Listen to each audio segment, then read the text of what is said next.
Okay, I'm going to call the meeting to order. Please rise for the National Pledge of Allegiance and stay standing for a moment of silence.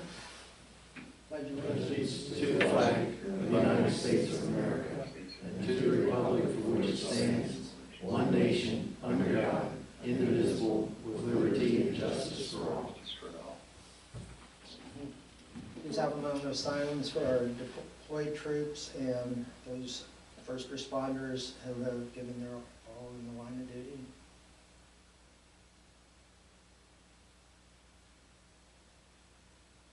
Thank you.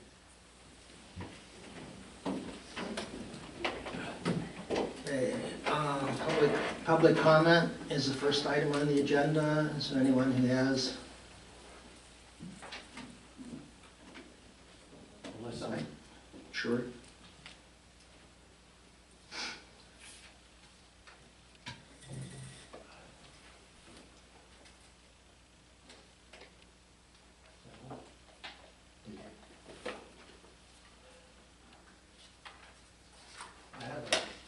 Another request to ask of you all tonight. I see that you're going to vote on participating in the feasibility study with us, and we appreciate that. The next thing I'd like to ask is, and I talked with Andy today, our Heritage Committee for the museum expansion wants to start advertising for fundraising, and the Give Local York runs, that 24-hour campaign runs from 9 p.m. on Thursday, April 30th to 9 p.m. on Friday, May 1st, which is before your May meeting. And what we would like to do is, we now are a part of Give Local York because of our 501(c) certification. We would like to ask that in order we be able to do this, we need a letter from the borough acknowledging your approval of our project. And participating with us for any grant assistance that we can find to apply for. And it's basically two ladies that do their advertising on Facebook, and they were told by the Give Local York people that since the borough is participating with us, we would need a letter. And I talked to Andy, and he said he could write a letter that, whatever you decide, if you are in favor of participating in favor of our project of expanding the museum, he would put that in a letter, and that would suffice for us to show that Give Local York that you're in favor of what we're doing. What's the definition of participate?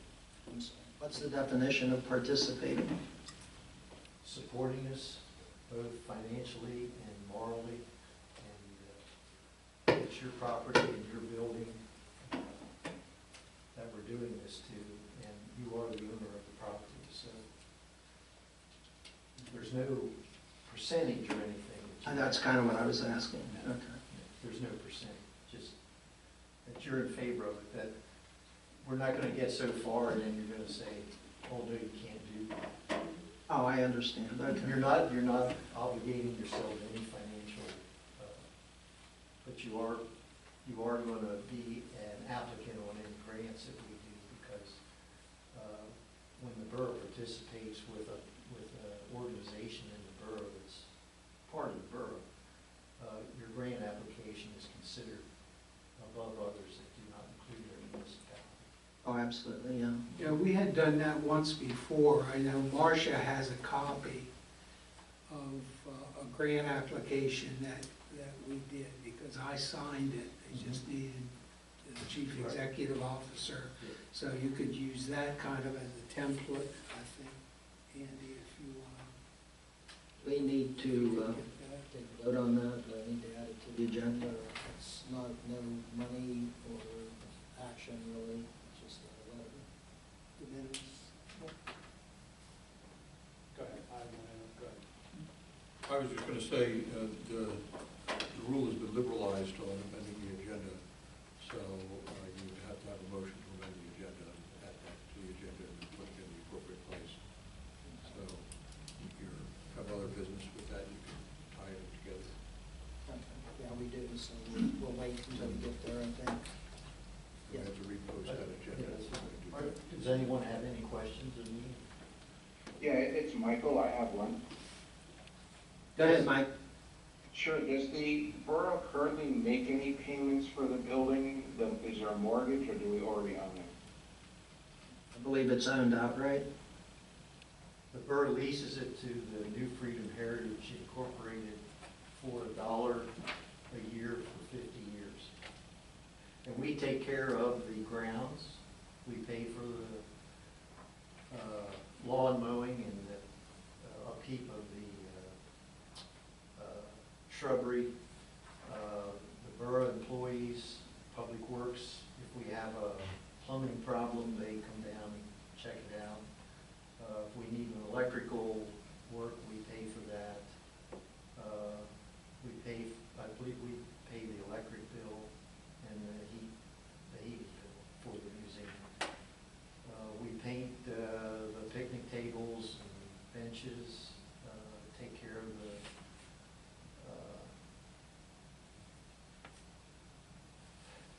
well, I can't remember what you call it. Gazebo. Gazebo, thank you. I'm old. I'm old too. I was lucky on that one. We take care of the gazebo and we run the Yeah. fest every year.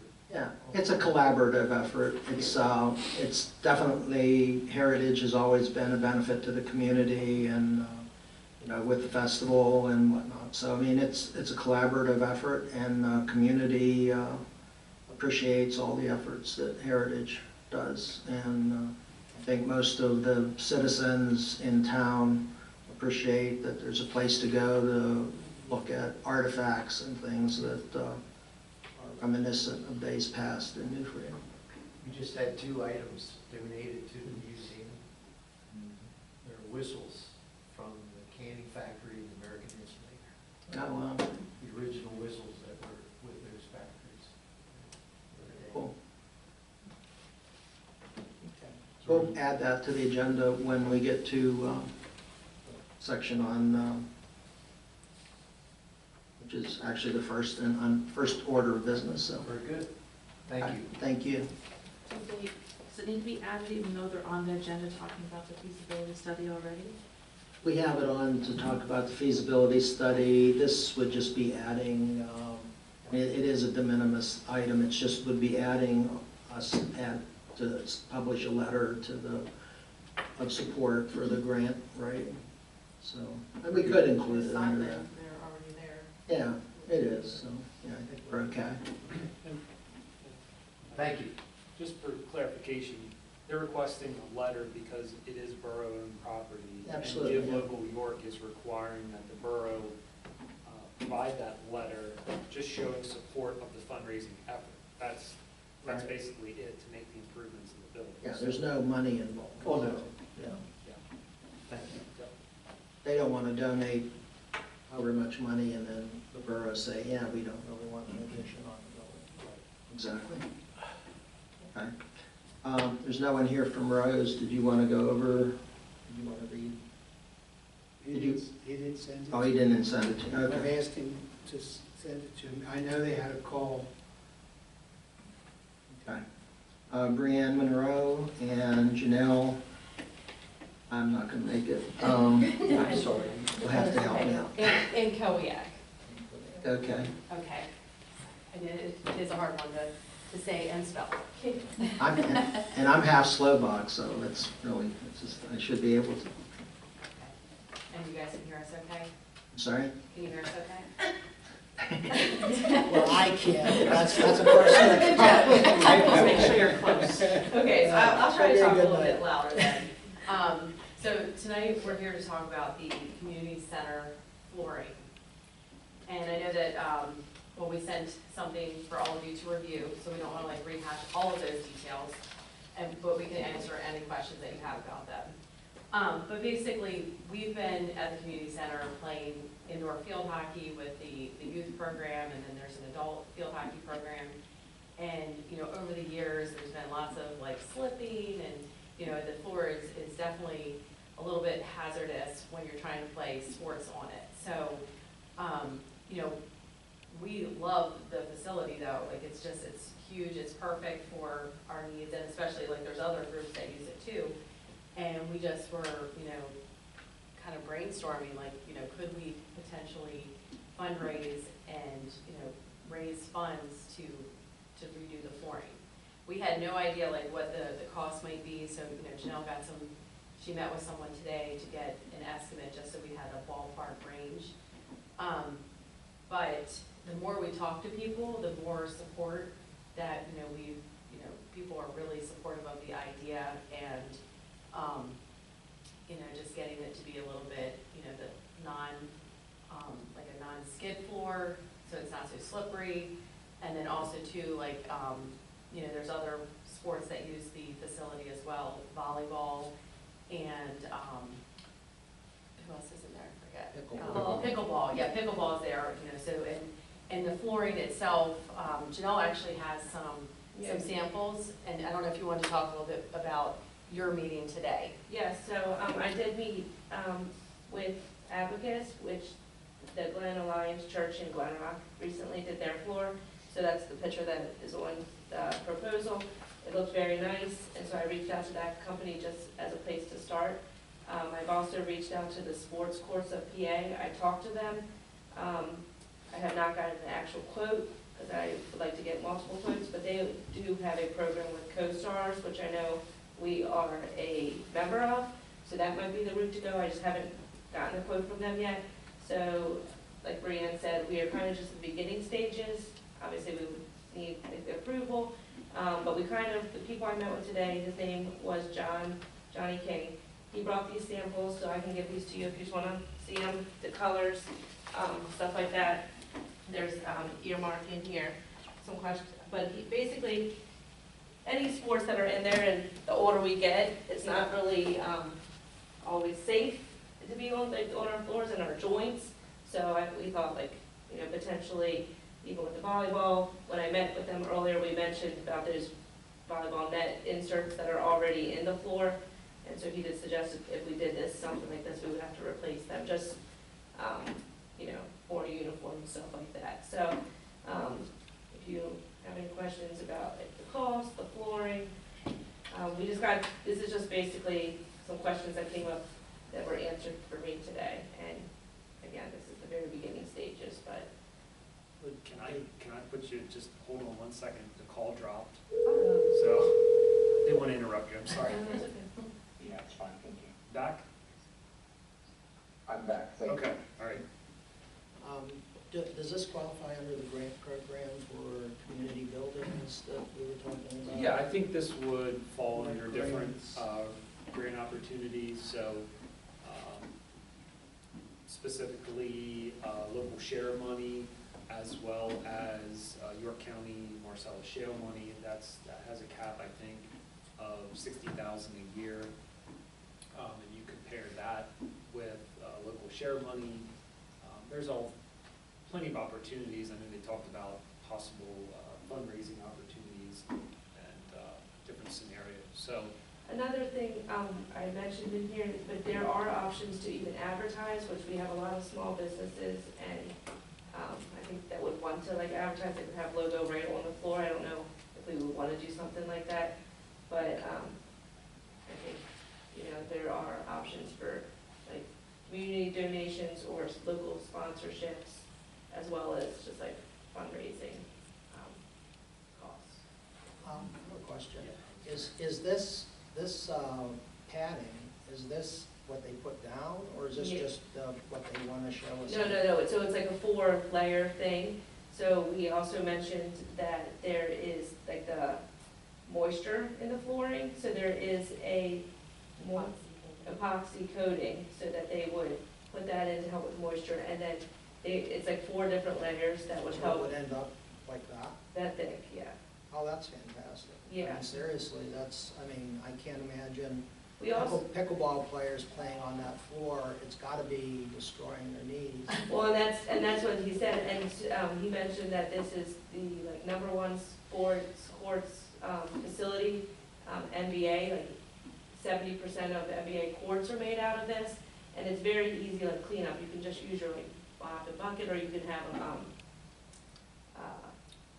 what is it? You said just. Floor scrubber, Oh, yeah. okay. So it's, but something like not super hard on it, and it lasts 25 years. And the nice thing about the urethane, which is that one that you're holding, is when it's 25 years is up, you're not taking it all up, it's just a resurfacing. So the cost won't be nearly as much.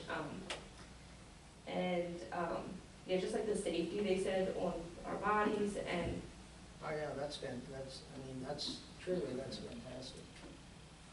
Well, yeah, there's definitely some impact resistance there as well, and that's what he was mentioning. Obviously, the concrete floor that's in there now, you hit that, there's no give, there's a little bit of give here.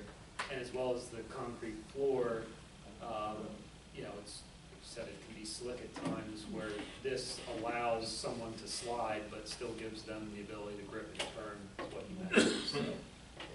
Yeah, I know pickleball's had some near disasters up there, people falling and volleyball. I know that. Pickleball, some of those older people. I'm busting out my teeth. They've gone down and hit their heads. Yeah, and that's even a this would cushion be a for- cushion. I mean, that's, yeah. yeah, and so because of that like 4-layer process, they do say it takes like a week and a half to install. But then, and then they would like cure it, and it takes another week, and then you have to let it sit for like another week. So it may, 3 to 4 maybe weeks. 3 to 4 weeks, you know, not. And they did say like fall or later would be better, because they do a lot of schools in the summertime, which is understandable. They do a lot of it. They're all auxiliary gyms and stuff like that. So, I mean, even line dancing, I think we could just do a lot more in there with like, I mean, potentially, I mean, this is a little off topic, but like we could even have basketball people practicing. I know with our children played youth sports last week, it was, the parking lot was a complete mud pit. So we couldn't practice outside, so, you know, just to have more facilities for. You have, there's a company in town that people may be aware of, it's called Burkentine. Yeah.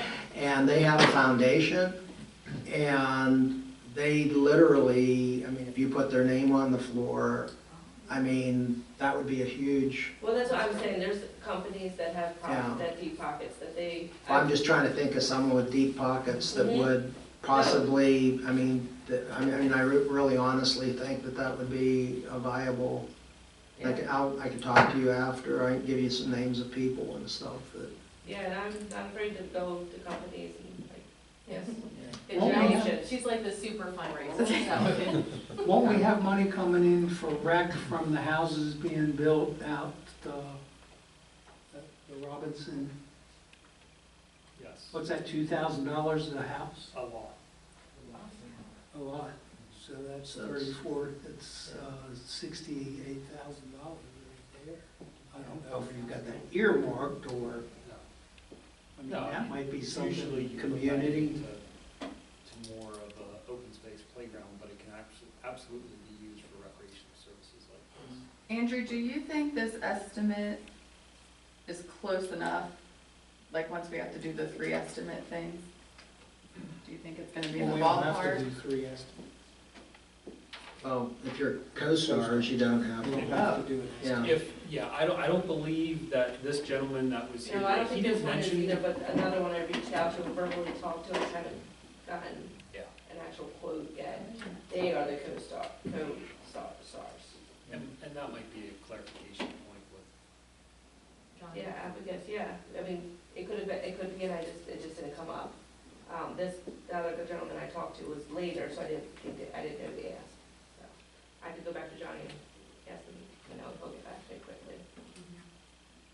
Do we need to put this on for next month for an agenda, or can we, I mean, I definitely think we should pursue all avenues to figure out how it can be done at a minimum cost to taxpayers, but I think it would help having the idea of what the cost might be if she's reached out to folks. it's 118K is the, Oh, Well, that's a verbal estimate, I mean, they haven't Verbal. come in I and would Yeah. like, looked at it, I would like to see a correct? few estimates, right, just to be obviously, sure. yeah, but I mean, that gives us a ballpark, and it, you know, Maybe have one of the representatives of the company come in, because, I mean, you're talking a lot of money. Well, no, I agree, Yeah. a lot of these companies come from like an hour away, and if it wasn't even a possibility, I didn't wanna like, also like waste their time, but if you would like me to do that, I can set up appointments, even Andrew, meet with Andrew in next couple weeks and have it something by next month. absolutely, yeah. Is the desire to have the whole floor covered or just the plain part of the floor? How is that? So he mentioned when I met with him, when I talked to him and met with him, that like, we were thinking just the main area at first, the big rectangle, but when I showed Yeah. him, the little part that's like where the table and chairs kind of are off to the right-hand side if you're walking into the thing, he said for that little bit, sometimes with this amount of square footage, it's actually cheaper by the square footage, and that little part would not be worth not doing at that point. Oh, okay. And they do have ADA, I don't think I mentioned it, but they do have like ADA ramps and other things if we would need that. How does it hold up for other uses, like putting tables and chairs? So I did ask that, table and chairs, they would just need the rubber feet on them, which that would maybe be an additional cost because right now we have a lot of this folding stuff. But other than that, it's just the folding chairs. And then they did mention if, obviously, if we did this flooring, this company specifically would not do the molding around, like, the bottom. We would have to either find someone or possibly do it in-house or whatever the case be. But, yeah, table and chairs he wasn't worried about. He said, like, that's, and if anyone even has a chance to go up to the Glen Alliance Church, it's like on your way to Brown's on your right-hand side, there's other stuff on this, court. So it's, like, that's what it's made for, and I would probably ask the question, does it need molding, or can you just caulk it in using like a silicone or some? so I don't think this needs one, but if you want to make it look like nice around the bottom, like, I don't think you need molding, it's more, Finished edge, yeah. yeah, it's Okay. more just, Yeah, like that rubber Liquids edge. going under. yeah, it's true too. Moisture, and then maybe just a visual, like, appearance kind of thing. The walls are been redone, so like, you don't want to look not fully done, yeah. And just real quick, you mentioned about tables. He did mention that this is an open cell foam, Yes. which actually gives Gives air. and expands back. So if you do have an object that's heavy, it might imprint For a day, he for a said. day or so, but then after that's released, it'll, where a closed cell would actually stay compressed. So that's, obviously, it's, I think he said it's cheaper, but Yeah. you're kind of getting. Yeah, because we compared the urethane to the vinyl, and the vinyl doesn't give as much as Right. this urethane. Oh, no, this is perfect for playing surface. I think you should give some thought to that. Hold on a second, Mike. Like, for instance, when we have the veterans dinner and some older folks might scoot their chair without lifting it to move backwards, and, there's always going to be the children that, horse around with the chairs and pull each other on the chairs or whatever. So, that would be a thought. I think you should give some thought to the advertising, because I think it's fine for sports if you want to have advertising all over the floor, but I don't think anybody's going to want to rent it for a wedding reception or a birthday party or with all this advertising on the floor.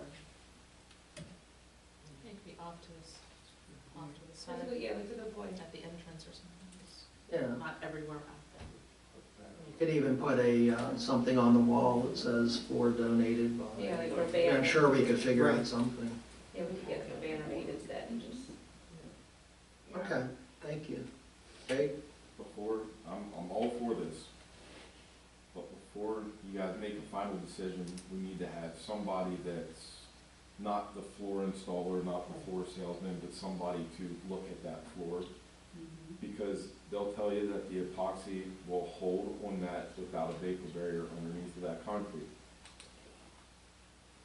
15 years ago, council voted to put lipstick on a pig. I hate to see you guys spend money on this and find out that after the fact, it didn't hold. Is that the original floor, Jake? What? Is that the original floor that's in there? As far as I'm aware, it's the original floor, and every engineer that we talked to previously told us because there's no vapor barrier underneath of it, that the ground moisture comes up through the floor. And if you remember in 2011, that floor was bright blue. It is now that dull gray color. Where did that stain go? It went down. It seeped down through, it didn't hold. So all I'm saying is just, yeah, but yeah, definitely, we need to make sure it's gonna Did they work. mention a warranty?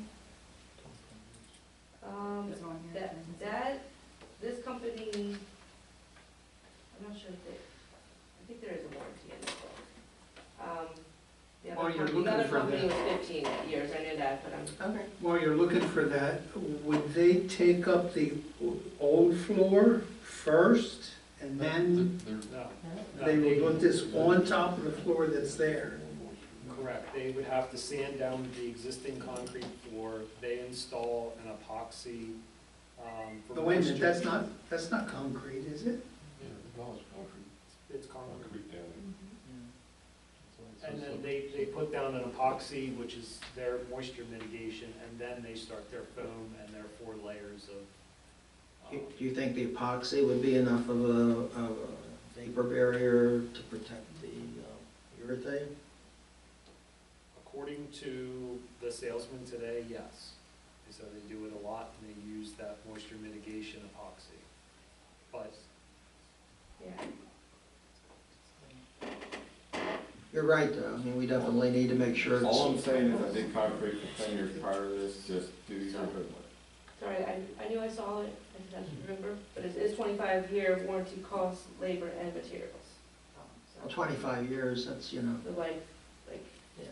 and that's what they said, he did say that, and then, you would have to maybe just get it resurfaced, so. Okay, well, yeah, it's definitely something we need to do, is to get, Yeah, but I mean, if there's any questions or whatever you would like us to do, like moving forward, before maybe next month, you can let us know. Am I understanding that the hockey organization would take the lead in fundraising for this? Yeah, we definitely can. We hope to get like the other Yeah. sports teams involved too. Yeah, like, I will say volleyball was at the rec meeting Yeah. and the The person in gentleman- charge of it, Charlie, Thank you. is very interested and said like volleyball would take a substantial stance on the fundraising effort. Yeah, but I mean, You would be the lead. yeah, I would be the lead in the contact, yeah. yeah. I think based on what we've seen, I mean, it's worth proceeding and looking at various funding methods, and, yeah. Okay. Keep it on the agenda for Yeah. business. Oh, we'll put it on the agenda for next month, Yeah. and if you can give us maybe an update next month, if you wouldn't mind coming back. Okay, that sounds great. I think as far as the molding goes, that sounds like a great Eagle project for the scouts, so maybe you want to reach out to them, perhaps. I don't know if it's too much for a scout to do, but it's something that along the lines would help them get their Eagle badge and they could do the molding. Well, it wouldn't be too much, I don't think, for an Eagle Scout, because an older person would be able to, as long as they had Right. supervision, so, yeah, Sure. Yeah, good I can possibility. reach out to them as well. Instead of adding something to unfinished business, you should just put a hyphen at recreation. And they Yeah, that's fine, could- So it's there. yeah. Well, I mean, if they come back, I'm not gonna make them stay till No, they we don't have get to to a stay, committee right, report, but, You yeah. can always address them earlier, but Yeah. it would be better than Yep, that's having fine, something under unfinished business for a year. yeah, good point. Okay, yeah, we will Okay. do some more All research. right, thank you so and much, come back. Thank you that's for all of great. this. Yeah, thank you for your time. See you tomorrow. Thanks. Patty?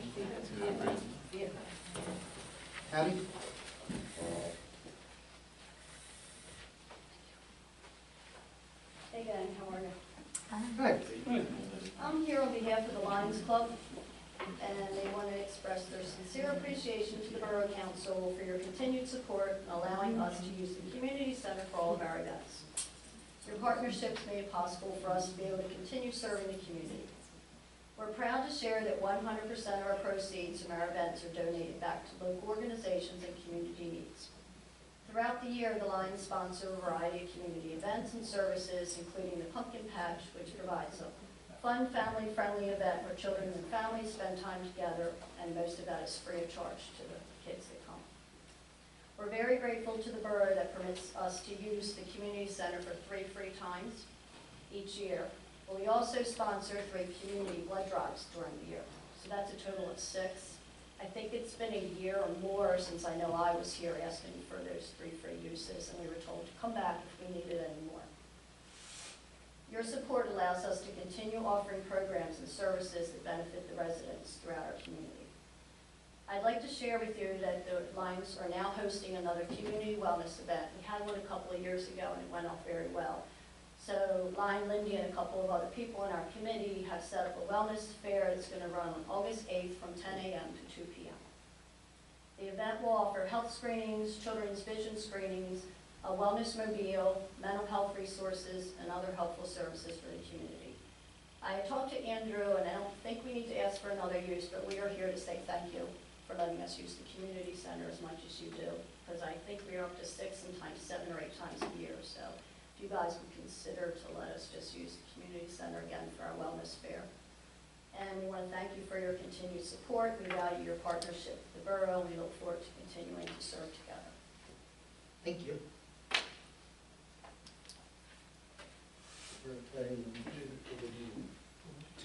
It would need to be Yeah. voted on to add that one.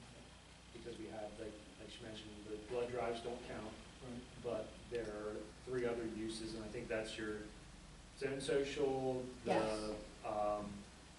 Pumpkin Patch. Pumpkin Patch and Christmas Bazaar. And Christmas Bazaar, so this So would this be, is 4. this would be 4, so, yeah, we just need approval to move forward with that. What was the time again? I'm sorry. August 8th, 10 a.m. to 2 p.m. It's a Saturday this year. 10 to 2.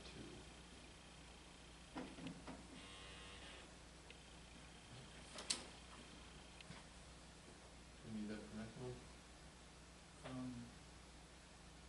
June, July, August. We have enough time. Yeah, but I don't, It's de minimis. yeah. That's a pickleball game. I don't know if I'm making a motion, I just want to know if this is the appropriate time.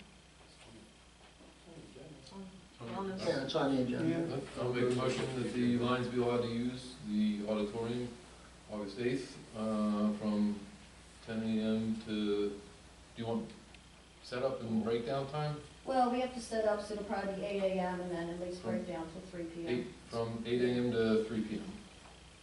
Second. Any discussion? All in favor? Aye. Opposed? My vote is aye. Thank you. Thank you very much.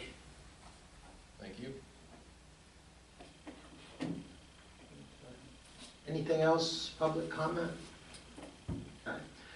On the consent agenda, we have the minutes from the regular meeting held February 9th and the treasurer's report of February of 26. Entertain a motion.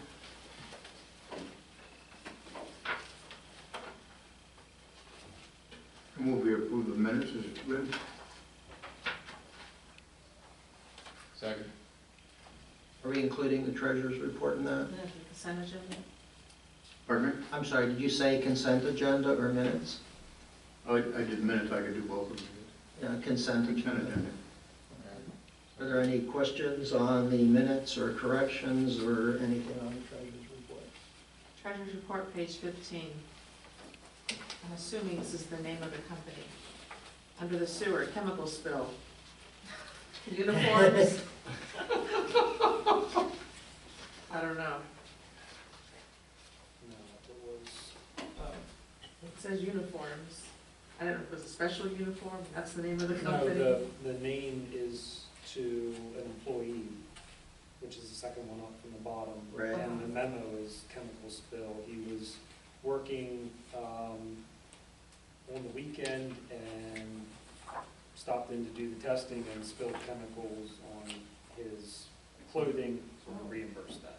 Oh, so it means Because it okay. ruined, yeah.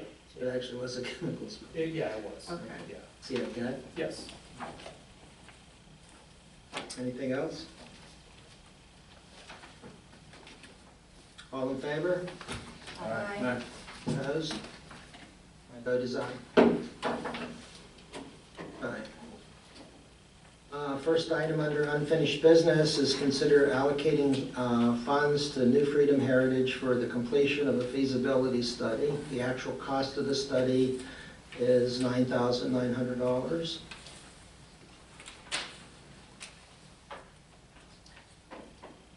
I think we got that email before the meeting, that they weren't looking for all of that. Right, no, they're not necessarily looking for $9,900. I think that we could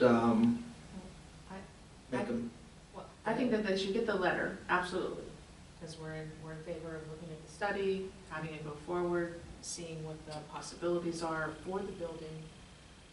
But I think we should hit pause on contributing to this part of the study.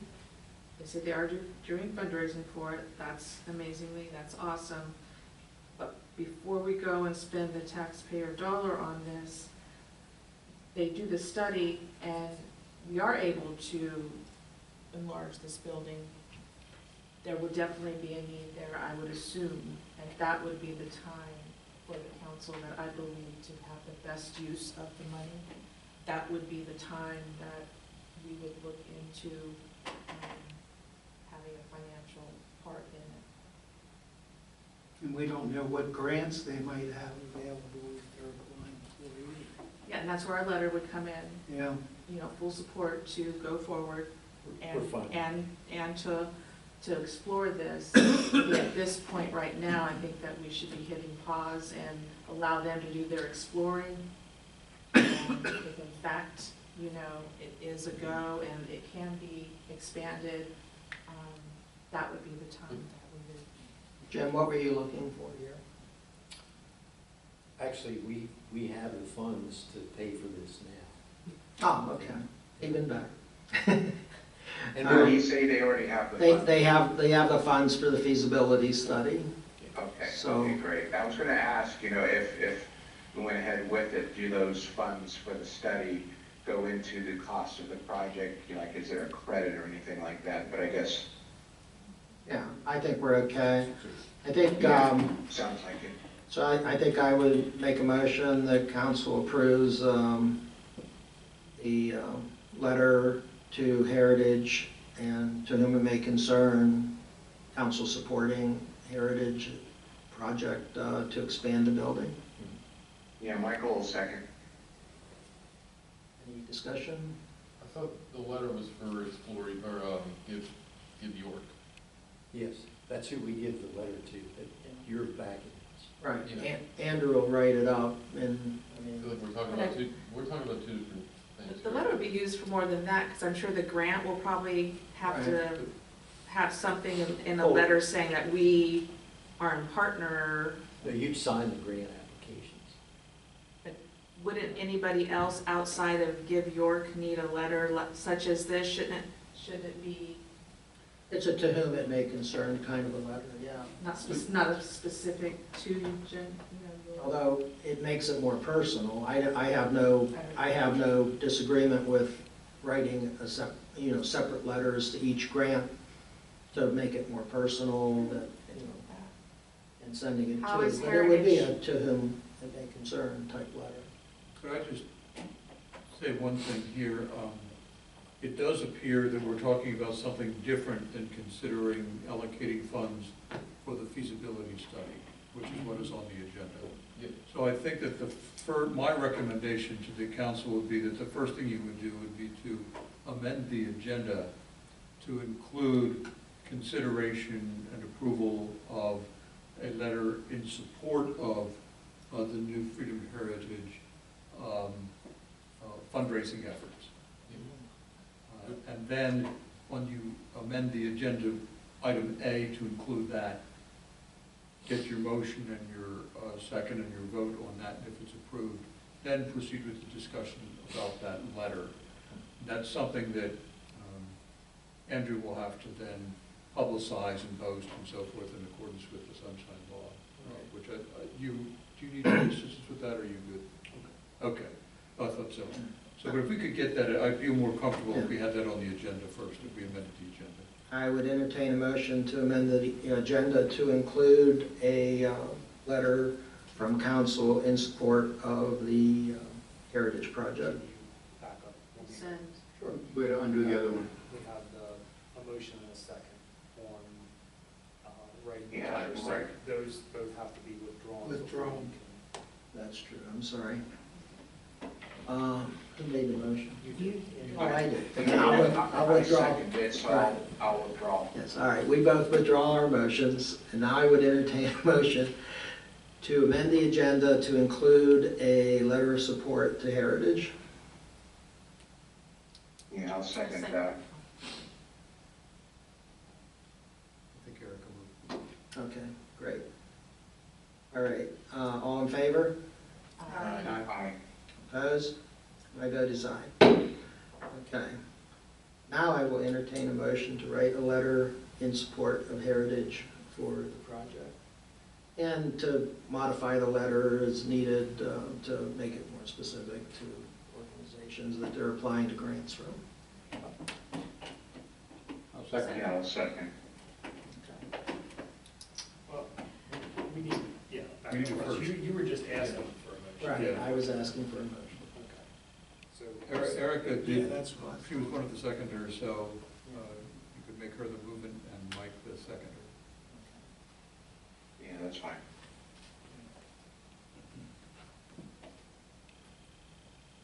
Is there any other discussion on the letter or contents thereof? All in favor? Aye. Opposed? My vote is aye. Thank you. we still have the, I'm sorry? we still have this. Well, given the fact that Heritage has the funding for the feasibility study, We can just say no action was taken. no, we'll take no action on that, and any funding would be on future items. That way you don't have a motion to deny. Right. You don't need to do that. Just one. All right, Paul Smith Library. Thanks, Jim. I got a letter from Carl, or an email from Carl, and it's dated March 3rd. It says, York County Library staff is meeting with the staff of Paul Smith Library on a bi-weekly basis. There's been no formal transition plan. The only change has been the 6-hour reduction in hours. No documents have been signed between Paul Smith and York County Library. The Paul Smith Library has submitted a sublease, and they've gotten no response back on that. In other words, they want to lease the building to York County Library Systems. They have formed a 501c3, and they have an EIN for that. They're planning fundraising activities, and the question to us is, it would be helpful if each municipality could provide an estimated date when library support contributions would be submitted to the Friends. And we're asking both us and other municipalities. I took the liberty of responding. I said, hi Carl, I believe New Freedom Borough is waiting to see a contract with York County Library System and some assurance municipal money will stay local. That's the last I have back. So I don't think there's any action warranted until they come back and they tell us that they have a contract with York County Library System and that any money we give them will stay local, which is what we've talked about, which is why I responded in that fashion. So nothing's changed yet, right? The hours haven't changed yet? They did. They decreased their hours by 6. Okay. So we've already started working with them now. Well, yeah, we are already a branch library, and the Friends are now, they filed with the new 501c3. However, the library is maintaining ownership of the building, and they are attempting to lease that back to York County Library System. So that's nothing There's that been no York County's response. not debating. I'm sorry? York County can't debate that because they do own it already, the library itself. That's, yes. It's built on leased ground, but yes. So, does anyone have any comments, or do I need to? I don't feel I need to make any further response, but. What was the rule on money that we donate to them being spent locally to our library? What would be the proof that the money we give them, is it in a special account specifically marked for the Brown Library, or how is that separated from other funding so that we, in a sense, say, hey, that's our money? Well, that's the rub, I guess. That's what we're trying to figure out, is what kind of contract are they going to write to make sure that the money the municipalities give them. And further, and the most important part is, we don't want to see any decreased funding from York County Library System to offset our donation, because it defeats the purpose of us donating if they're just going to take away other money, county and federal money, from the library to offset what we're giving. Then it's not really a donation at all. Don't they have another 501c3 that was like Friends of? Yeah, they do. That's a separate entity Yeah. that we donate to, correct? Yes, but again, we need something in writing from York County, I feel, anyway. I mean, council can decide what they do, but they have to say that they are not going to decrease funding to Paul Smith Library based on, if we give them $20,000 and they're going to take away $20,000, then we really haven't donated anything. They've just taken our money. Do we have an idea of what the other municipalities are doing? I know Shrewsbury used to give them, what, like $20,000? I think they've gone up. They've gone up. They're a little under 30 now, I think. Are they still giving them? No, I don't believe they have. I think That's what I they're in the thought. same, Buck and I, you know, at least I haven't talked to Buck in a while about this, but we were all on the same page at the time. We need something from York County Library System to say when they're not going to decrease their funding to our library based on what the municipalities give. And I think everyone feels the same way. I mean, What would our money go towards, basically, I guess is what I'm asking. well, it could go for new books. It could go for, whatever. I mean, could go for a reading program for toddlers or for. I wasn't sure how that would be Special events. disseminated. But that would be up to the library. We're not putting a restraint or. To the library, the branch library, The branch or library. Friends of the library? Well, it would be the branch library would figure out what they wanted to do. I'm sure they would be working with the Friends to figure out. They have a normal flow for that. I mean, it's not, that shouldn't change just because they're a branch. Any other questions? Is it possible that we say with whatever money we end up giving them that it has to be earmarked for the building? Maintenance, roof, carpet cleaning, internet service? That would probably not be needed because you will probably have, Paul Smith Library will probably negotiate what's called a triple net lease. And so generally the tenant is responsible for that, meaning Lancaster County Library System would be responsible for, the York County Library System would be responsible for the, for all of the maintenance of the building. So I would think that you would be focusing on programming, and like, for example, giving to a specific program that Paul Smith Library would sponsor, a program for children, a program for older people, a program, something like that. I'm just trying to think how we can physically keep it local. Right. But if you were, my concern is if you were to give or building maintenance, that should be something that the county library system should be directly responsible for. That should be squarely on them. Okay. Anything else? I like the everything in writing aspect because our relationship with them is auspicious at best, and to get everything in writing is a Yeah. plus. That's why I say a separate program that you're sponsoring Yeah. would be distinct from other support that county library system would be supporting, and therefore you can be assured that it would benefit your residents, and that's what you're looking at things to achieve. Yeah. And Friends of the Paul Smith Library would not handle that? Separate. Well, That would be separate, correct?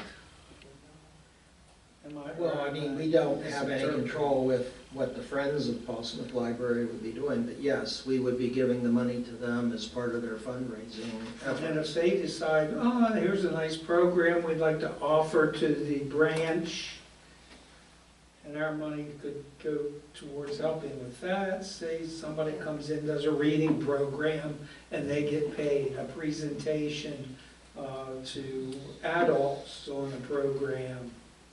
But the last contact we had with your county library system, or at least that I was involved in, they told Paul Smith that they were on the hook for raising so much money. For what? And that money has never been said, is it going back to your county library system to help the system as a whole? Or is it staying local? That's why I think it's important that they come up with some line in the contract that says, you will not decrease our money based on municipal, I mean, that's probably the line. You will not decrease our county and state contribution based on local municipal contributions. Walt could probably do better, but I think that's probably what has to be said. Walt looks like he's thinking. Well, we would have to see the document at this point. I don't want to wordsmith something now, but, you know, we certainly know what the concept is. Okay. Yeah, or what your goal is. How we achieve it will depend on the document. I will follow up with Buck and Carl and see where they're at or what they're thinking, what their thoughts are. But Yeah.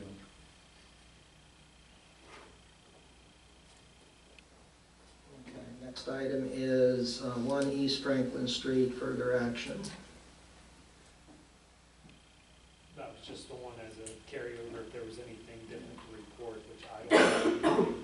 No, there's nothing to report. I think last time there was a consideration as to whether I should do any kind of investigation or anyone should, and I think the sense of the council was, the vote of the council was not to do anything further, and especially since there's under an option agreement of some sort with someone. So we'll just let that play out and see what happens. You said that was up in July, correct? That option? Kathy, do you remember by any chance? I can look it I up. think it was. Are we doing any kind of codes enforcement on that property as We it can't, stands? well, it's condemned, so that's all we can do. So nothing's happening. We can't get inside to Let me, do code enforcement. Well, if it's condemned, what are you gonna, what's there to? That's I mean, it's what I'm already- saying, it's already condemned, that's pretty much the zoning aspect of it, correct? Yeah, I mean. Unless he decides to put a new roof on there and we have to go in and, that gives us an opportunity to go in and inspect, because I'd hate to see what it looks Realistically, it like. can just sit like this forever and there's nothing Till to it do. falls in the creek. I think it was July 9th of this year. Yeah. yeah, I don't know. that's right. No,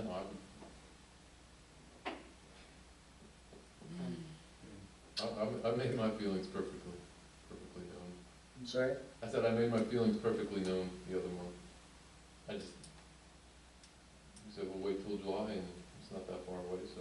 Yeah. I mean, you have to actually wonder if there's really an offer on it. I mean, from what Walt said last month, he couldn't find anything on any of the supposed entities. right? But what happens come July? Nothing, right? Like, Well, then we'll have to. then we have to do what? Why can't we There's do? nothing. There's nothing we can do. There's nothing at that point either. Yeah. If there's no action of council to move anything forward, there's no, which that's, the vote failed twice now, so I don't know that, it's hard to enforce code violations on a condemned building.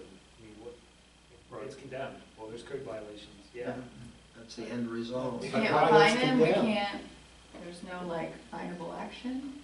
Well, I think one thing you can do under the circumstances is you can, instruct the police and, borough officials, if you see anybody at the property, report it, because no one's supposed to be going in and out of there. But he's allowed to. He Yeah, does. yeah. Allowed to. And He's storing, It's been he's storing there. equipment there. Well, see, that's not allowed. There's no, it's condemned, there's no use. So if he's storing something that's a violation, we can prosecute for that. He's already told us he's storing equipment there. Yeah. He had a moving truck, the one that. We've seen him go in and out. He had a truck there. Yeah, so if you, About a if you month see ago. that, I think that you can take enforcement action against him for the storage. how do we verify storage if we can't get in? Well, as I've said in the past, I can get you a search warrant if you need that. There is an administrative search warrant process available that we can follow to get into the building to inspect it, All right, do to we see need, if it's being used. do we need a motion for that? What would that get us? if we That would did get you the evidence that it's being used, and that's a violation, because if it's a condemned building, it's not allowed to be used for any purpose. So how long is a condemned building allowed to sit there being Yeah, condemned? before we. Well, you can take action to bring it into compliance. The trouble is that it costs too much money, and, the borough would never get it back. But normally, the normal process for something like this is that either you would get a grant or something like that to renovate or tear it down. And I think Andrew worked on something like that and brought it to council. Or you do the work or have a contractor do the work at borough expense, and then you get it by liening the property, and then if the lien isn't paid, you sell the property. But of course, we know that in order for all that to happen, it's simply not financially feasible. And so you're in the same situation that, for example, Philadelphia is in with all of their blighted properties and so forth. You have that in microcosm here with one building in a very unfortunate location. And there's nothing that we can do to take over a blighted property? Oh, yes, absolutely, that's what I'm saying. You But certainly it would can. be But very why? nice. Are you willing to pay the money to do that? Yeah. What are you gonna do once you own it? We're gonna tear it down and put a parking lot. That's what I'm saying. Which is what we just voted on the last 2 months. That's what was voted on So previous. back to my question, do we need a motion to then pursue an administrative warrant to verify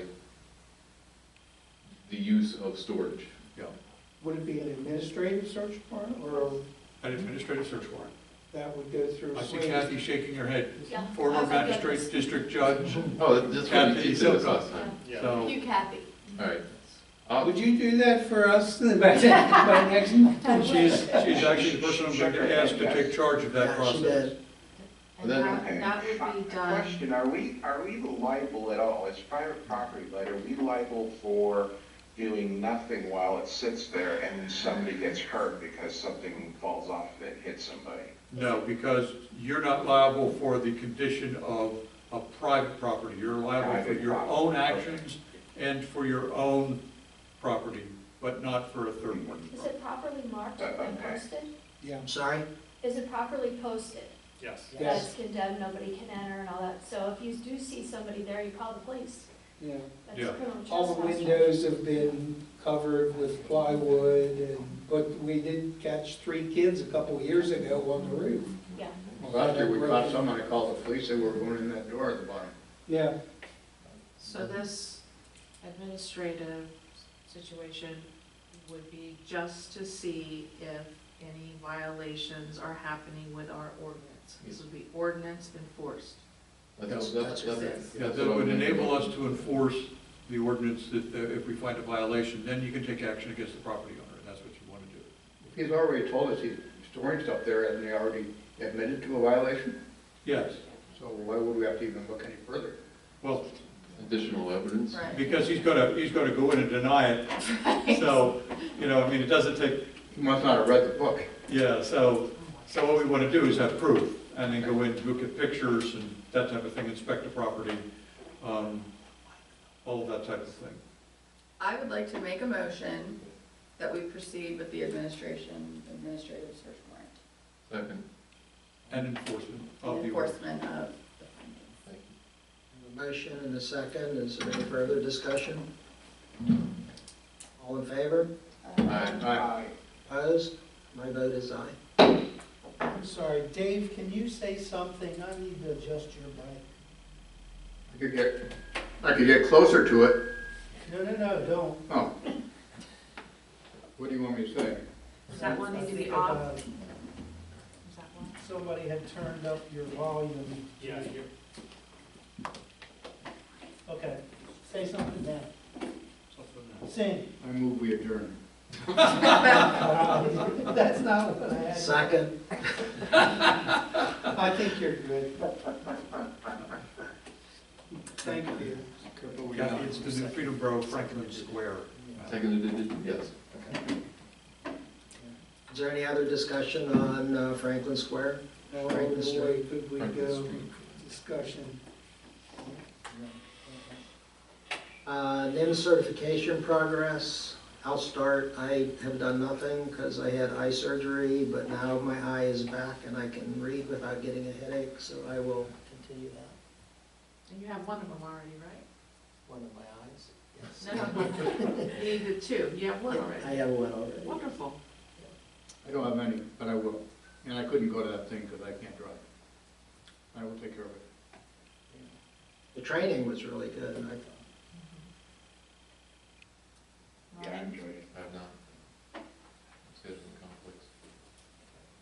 These are at your own pace, but we can get a commitment from the council just to do one a month. In 2 months, we would have our council certified in NIMS. That's part of our obligation as an elected official.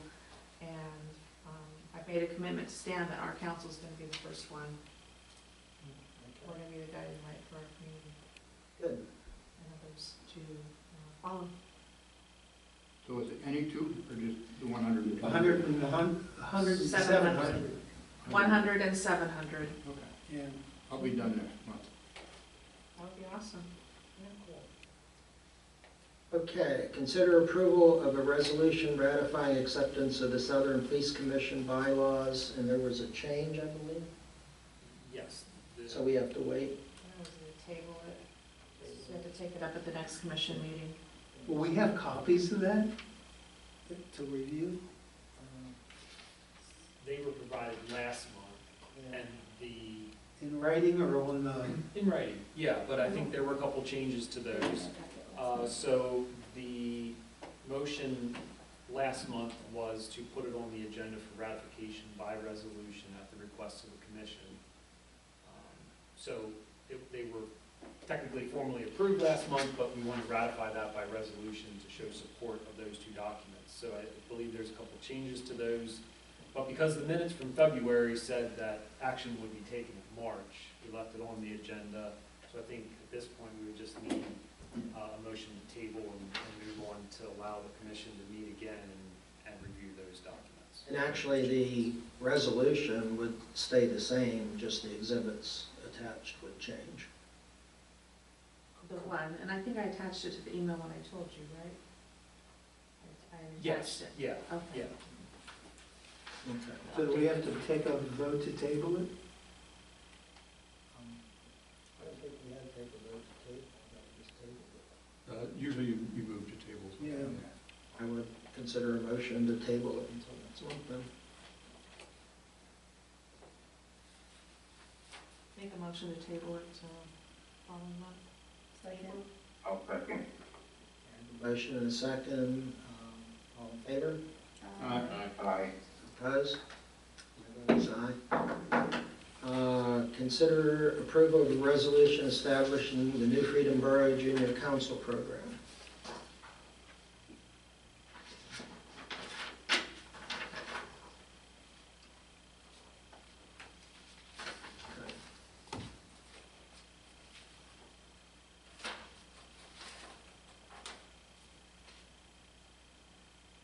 I would entertain a motion to start the junior council person program under the guidelines presented. I make a motion to approve the resolution for the New Freedom Borough Junior Council Member Program. Second. Any discussion on what's been presented? All in favor? Aye. Opposed? My vote is aye. Okay, new business. Consider approval of a resolution establishing the snow emergency declaration and winter storm operations procedure. And this basically is what the mayor signed last time. Yeah.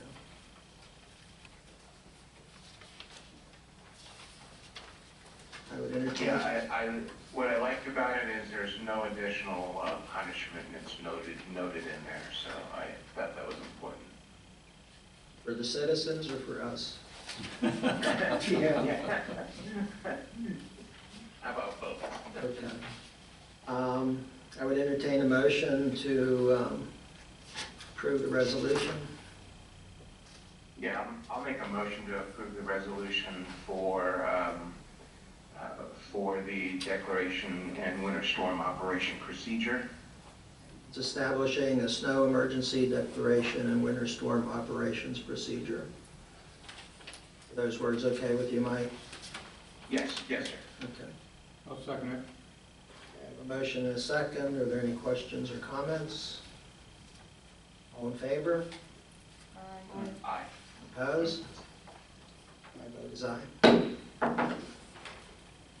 Okay, consider authorizing the additional billing of $629.85 to the Southern York County Senior Center and Tasteful Occasions for the utility cost overage. And this was primarily created by the addition of the expanding the grid and Correct. making those repairs. Yeah, there. And we talked about it last month. Yep, when we reviewed everything last month, it was brought up that electricity was over in a couple of the funds, specifically looking at the community center fund, and I think at the time we noted that it was about $4,000 over what we anticipated. Took a deeper dive into that, and it appears that we ended up using about a little over 22,000 kilowatt hours more in 2025 compared to 2024. So at the contract rate, which is 0.0786 per kilowatt hour, that equates to a little under $1,800. So about half of the the $4,000 increase.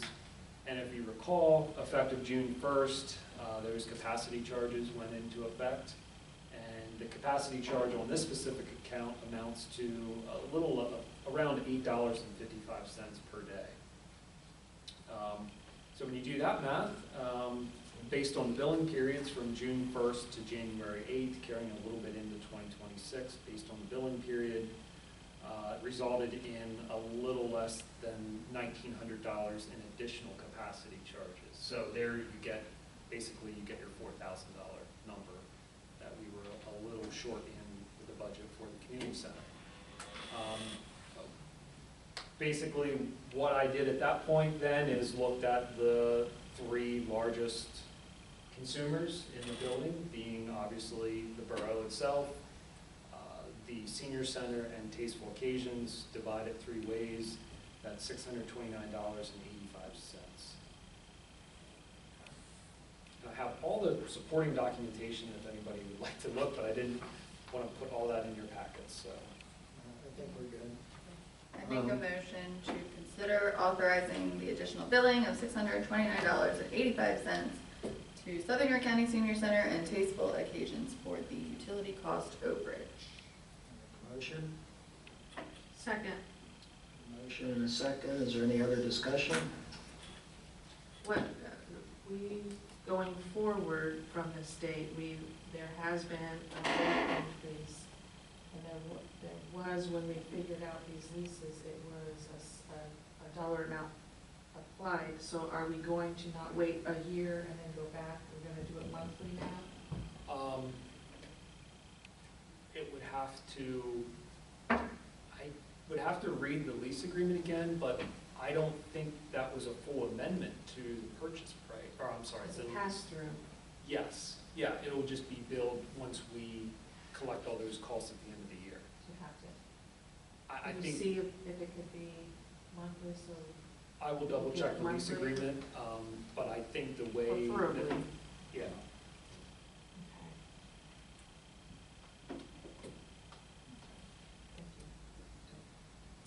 Motion is second, all in favor? Aye. Opposed? My vote is aye. Consider authorizing the borough manager to send a notice to the York Water Company regarding the water supply agreement. As you may recall, we're required to buy so many gallons, I want to say 30,000 a day. a day from York Water, and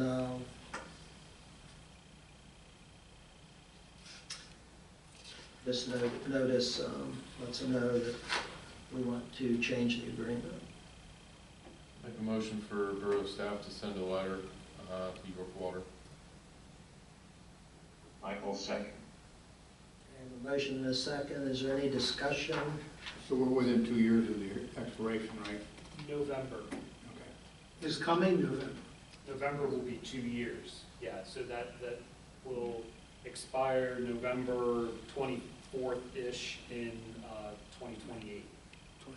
Yeah, that's what it says in the letter. What is our annual cost currently about?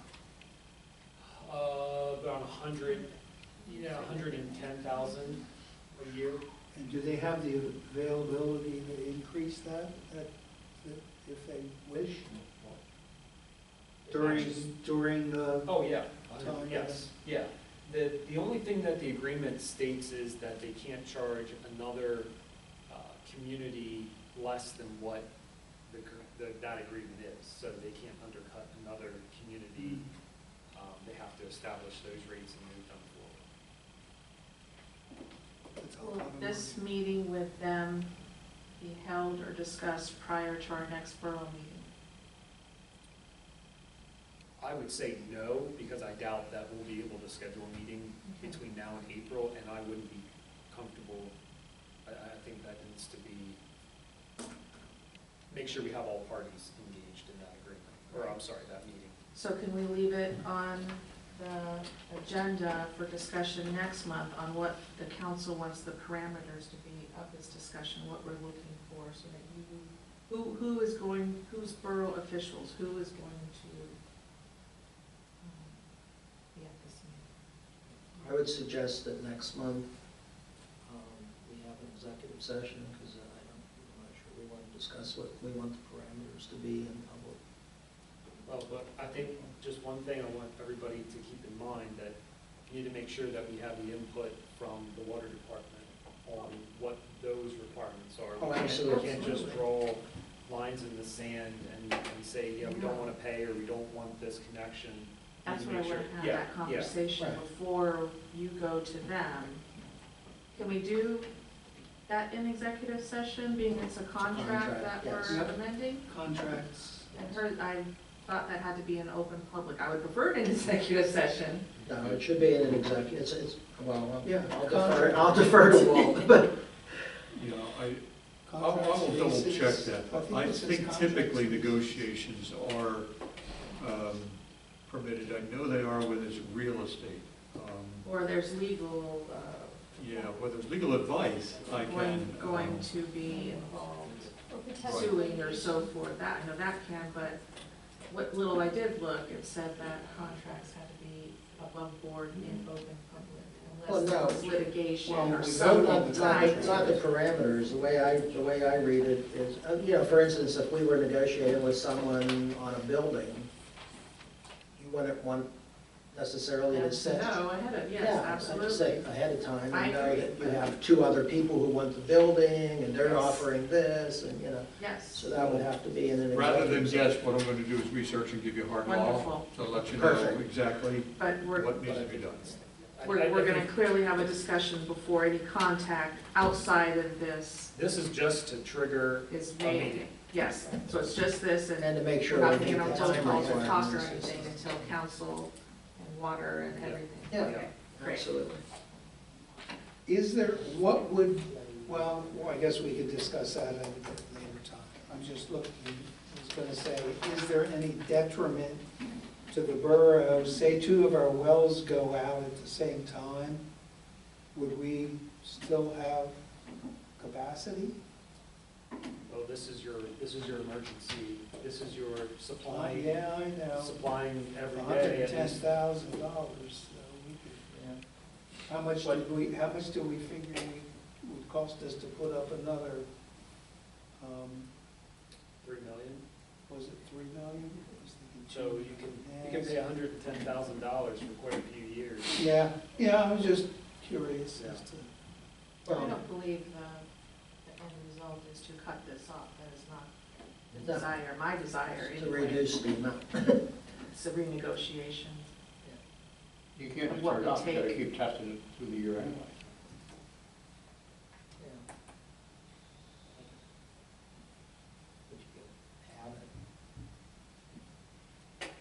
Again, the point is to invoke that 2-year, to give them notice that we'd like to have a discussion. Those discussions will be communicated with council, and we'll figure out how that legally we can have the negotiations. So I think I have a motion in a second. Yeah. Yeah. Is there any other discussion? All in favor? Opposed? My vote is aye. Okay. Proportionate share report. Yeah, everyone has a copy of the proportionate share report for 2025 that was provided to the member municipalities. That's a document we provide in February, March of every year, just to recap the previous year and give those municipalities an idea of where the budget stands going into the upcoming year. If there's any questions, I can hopefully answer them. I was just a little bit confused, and I've probably asked this question before. New Freedom Borough only expenses, but then I see those same expenses on the shared expenses. What page you Like, on? I don't know, like page 3. Okay. You know, pick something. There's usually, let's see. Like here, shared, up at the top, salary sewer, but then salary sewer is for, New Freedom only. So, yeah, Like there's Basically, other when you- ones that are, on page 3 there, if you look at that second table, that starts with 429,180, which is salaries office sewer. If you think of that as everything in the collection system, in New Freedom Borough's collection system. So this is administration of all the bills, all of,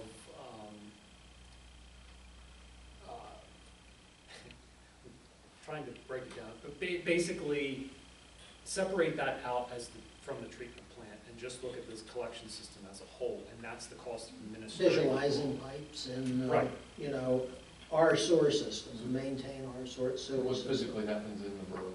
just for New Freedom. Right. Correct. So that's our portion.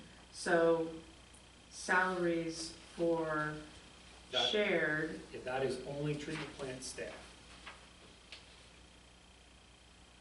and office is stuff that happens here. Correct. So the bills that we're sending, administration of anything else to do with the sewer system. Locally, Correct. yeah.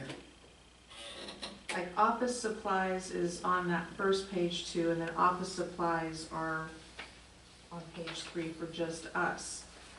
So the office supplies on page 2 directly relate to the treatment plan. Okay. Office supplies on page 3 would directly relate to administration within this office. Is that sending out our sewer bills? Yes, yeah. So that's cards, that's billing stock. So if you combined the shared sewer expense and New Freedom Borough only expense, those together, that would be the total for that line item? Because we're just taking out the part that we use only for New Freedom? Or is that, I'm sorry here. Like, what I just referenced, that part isn't included at all in the total amount for the year. They're separate. So, yeah, so if you go on, again, page 2, and you go, that might not be a good one, but electric service facility, so that 144,860, that is Facility. just the treatment plant. If you come over here to, There it is. yeah, electric service. 429,361, electric Uh-huh. service sewer, that's electricity for the pump stations that the New Freedom Borough owns. Not anything to do with the We treatment wouldn't want plants. We wouldn't want to bill them them for our pump for our stations. pump stations. Just like, even to go to the debt service, obviously, New Freedom Borough is paying the debt service on the infrastructure project that was done and the money that was borrowed. So we wouldn't want to bill that to the other municipalities, that's why it's just a New Freedom Borough expenditure. So like the electric service of the 144,000, we pay a portion of that. That's correct. And then, but this over here, electric, is just for our We pay 100% of that, because that's for our Right, area. yeah. And Shrewsbury Borough would have a similar, and I'm not sure how they break everything down, but they would have for their collection system expenditure, but then they would have another line item that would just be an allocation of the money that's in this proportionate share. They break that out, I think, between the authority and the borough. like contracted services for sewer. Why is it broke out for us? Because wouldn't all the IT there just everybody's using? Yeah, so that also includes, that contracted service also includes any kind of preventative maintenance contracts for the treatment plant. But then because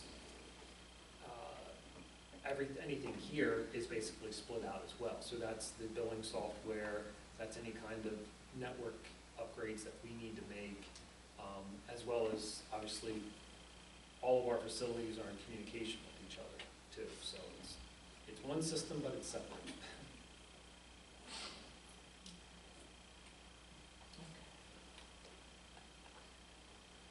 Okay? Quick question about phone service. About what? Phone service, is that all landline? Some of the pump stations still have a analog line. We're working on switching those over as we can. Voice over IP or something? Cellular. Cellular? Yeah. Okay. But you have to keep in mind that it has to sync up with the SCADA system, and it takes time to get those upgrades done.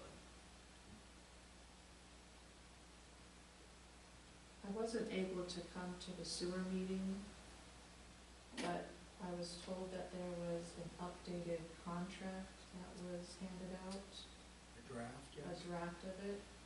So I'm wondering, we don't have an authority that's separate from the borough, so this falls under the elected officials. Why didn't that contract come to this council before it was handed out to members of the contract? It's not even close to being, it hasn't even been discussed at all by anybody. I mean, we offered it to the Shrewsbury Borough Authority, And they blew it up in the meeting. and they blew it up. But I mean, they didn't, nobody has discussed it yet. When it gets to the point where it's an actual something to review, then it will come before council for approval. The last meeting that we had as a group, the request was made to come up with some kind of draft that would take the current agreement, consolidate it, get rid of all the bond issue and the treatment plan upgrade, and basically streamline everything and split the cost proportionally to flow for maintenance of the plant as well as capital improvements, which was something that the other member municipalities have requested over the last couple of years. The other member municipalities have sat in those meetings and they have requested a new agreement with a new guideline for expenditures, new guidelines for capacity. This is something that's been requested from the member municipalities. So we worked in the office just to consolidate that and have something to present to the group as a working document, as a living document to go back to the member municipalities, come to New Freedom Borough and say, okay, this is something the group has prepared as a draft. It's a working document. We'd like your feedback. But that was met with such resistance, and I'm not sure I completely understand why.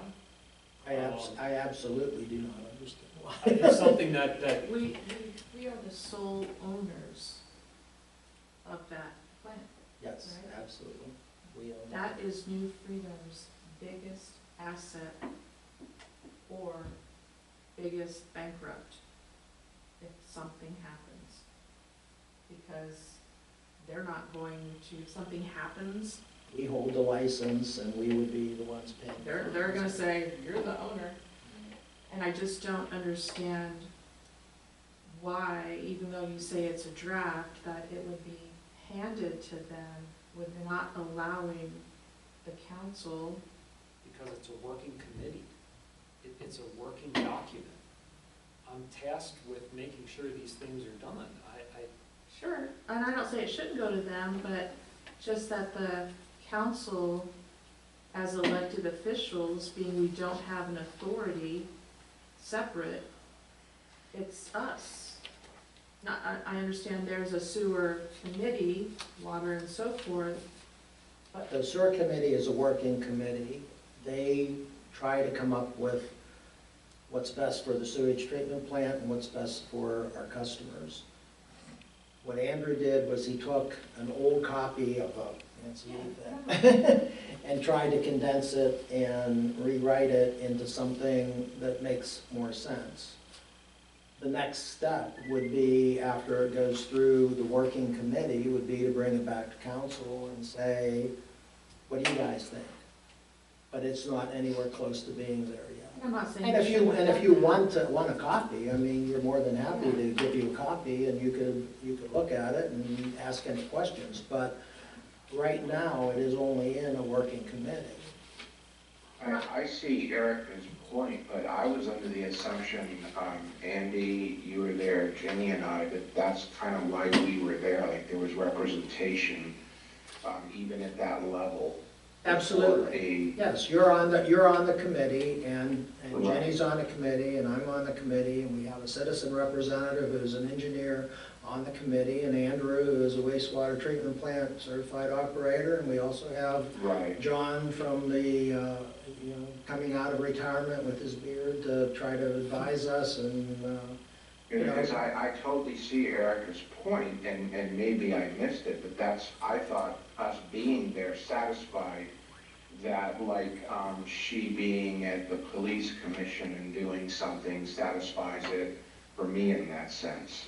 Absolutely, and no, you are not wrong at all, and in fact, that's a very good example. I mean, the police go off and they come up with a budget, and SRPD comes up with, for instance, why weren't we given a copy of the ratifying the Southern Police Commission bylaws and code of conduct? How come we weren't given input into that? No, we weren't. Yes, you were, it was in our packet. When, last month? Last month. Uh-huh. Well, this has been going on for a year. Why didn't we have it a year ago? Or even 6 months ago? I don't understand what you mean a year ago. The document was presented to us. We didn't have initial input in the document, I think is what he's trying to say. We didn't have any input into the document. You're just presenting it to us as a member of the police commission. We brought it back to, I'm sorry, I gotta stand up, to the council at that time, when it was done, not while it was in process. Peter Ruth has already reviewed it, it's already gone through all of the steps at SRPD, because they're a working group. And that's the same thing with the SOAR committee. It's a working group, and they will present it to you when we have something to present. But right now, it's not even in the discussion phase. I just think that if they're showing that to them, and if there were the changes to be made from there, that apparently I didn't know that they're upset.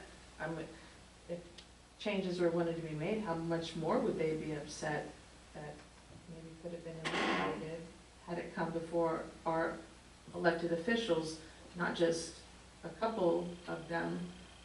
Well, we can The whole put it in the council. newsletter too and ask for input from the citizens, Let's but be I don't clear. think I've that's been very appropriate clear, either. elected officials, we don't have a sewer authority like everybody else, Glen Rock, Shrewsbury, The entire Stewartstown. SOAR authority didn't come to the working group meeting either. And that's where the issue with it, Having a from my sewer authority perspective, seemed to don't. lie. Not with us necessarily, but between them all.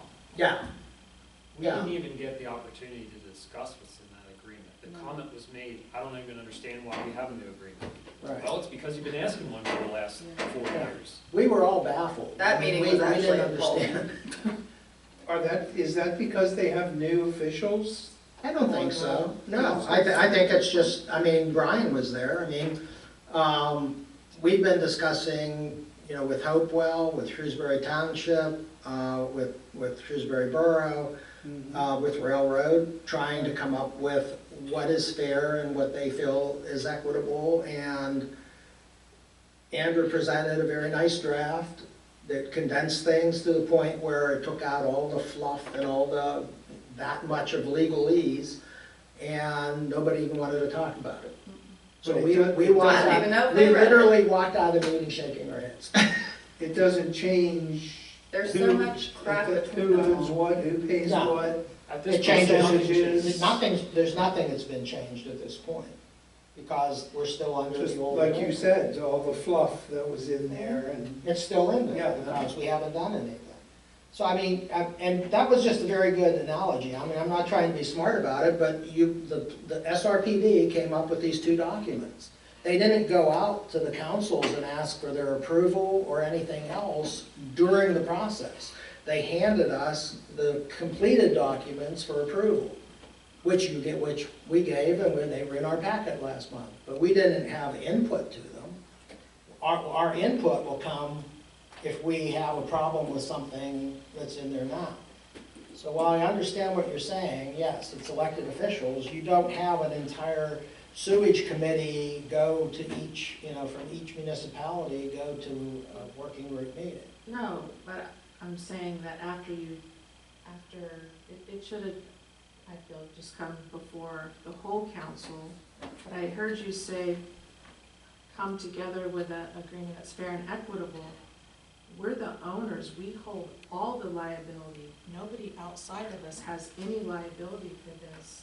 And I don't want to rake anybody with the coals or overcharge, but we need to make sure that we have a posture that is protecting our citizens and our municipality as the sole owner. I agree with you You 100%. know, I mean, And I don't disagree with you that council needs to review it and approve it before it becomes law or an ordinance or a resolution or whatever. so now where does it stand being they're upset?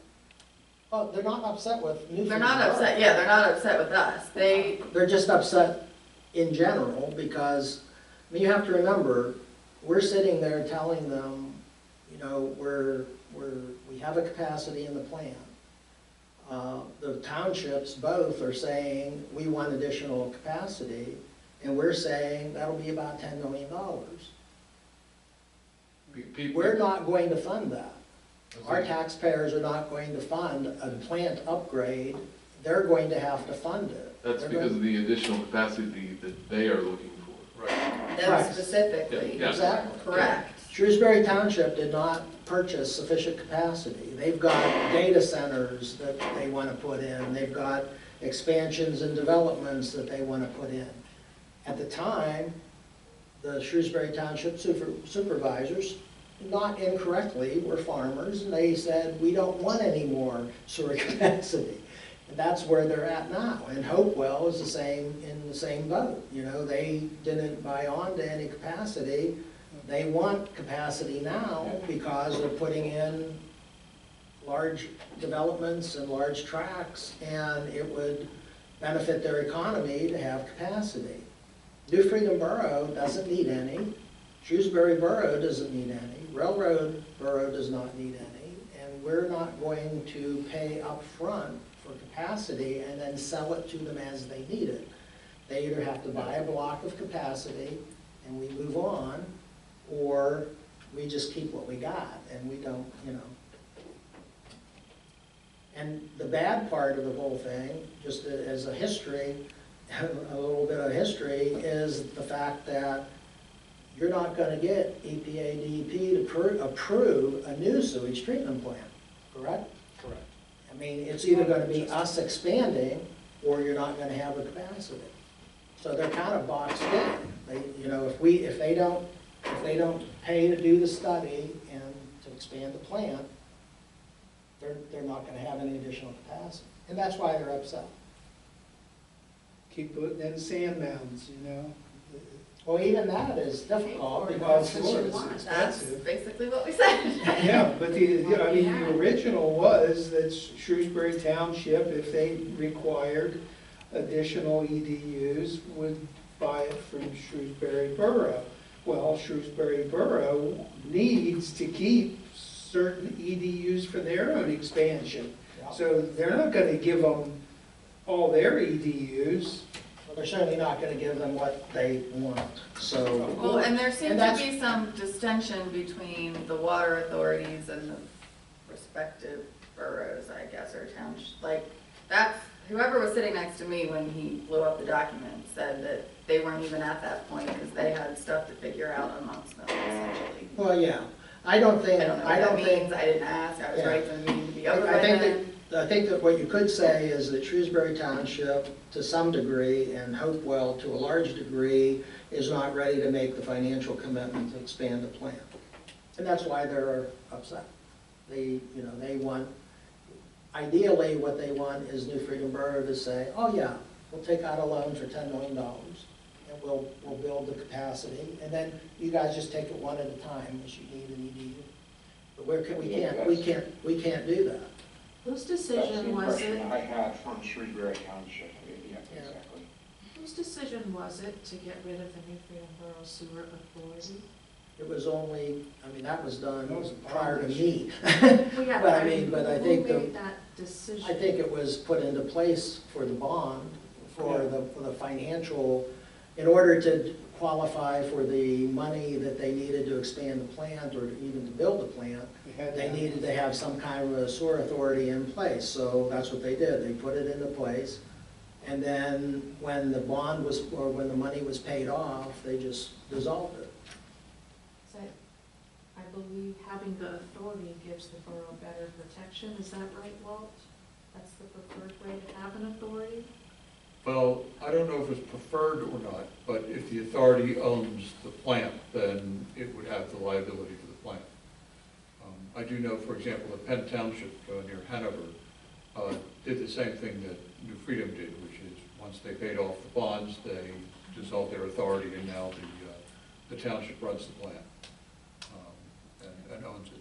So, Are you able to revert back to an authority after you dissolve one? but you can create an authority, sure. Yeah. That's- But again, why, you're The adding. question is whether you want to. Yeah, you're adding a layer of bureaucracy, I mean. Then, And that Well, was you what already seemed have a murky in the committee. meeting. The authorities were fighting Well, the doesn't people it, over them, and they weren't agreeing, so yeah, doesn't it add more with elected officials changing out, add more bureaucracy and politics and everything else into it?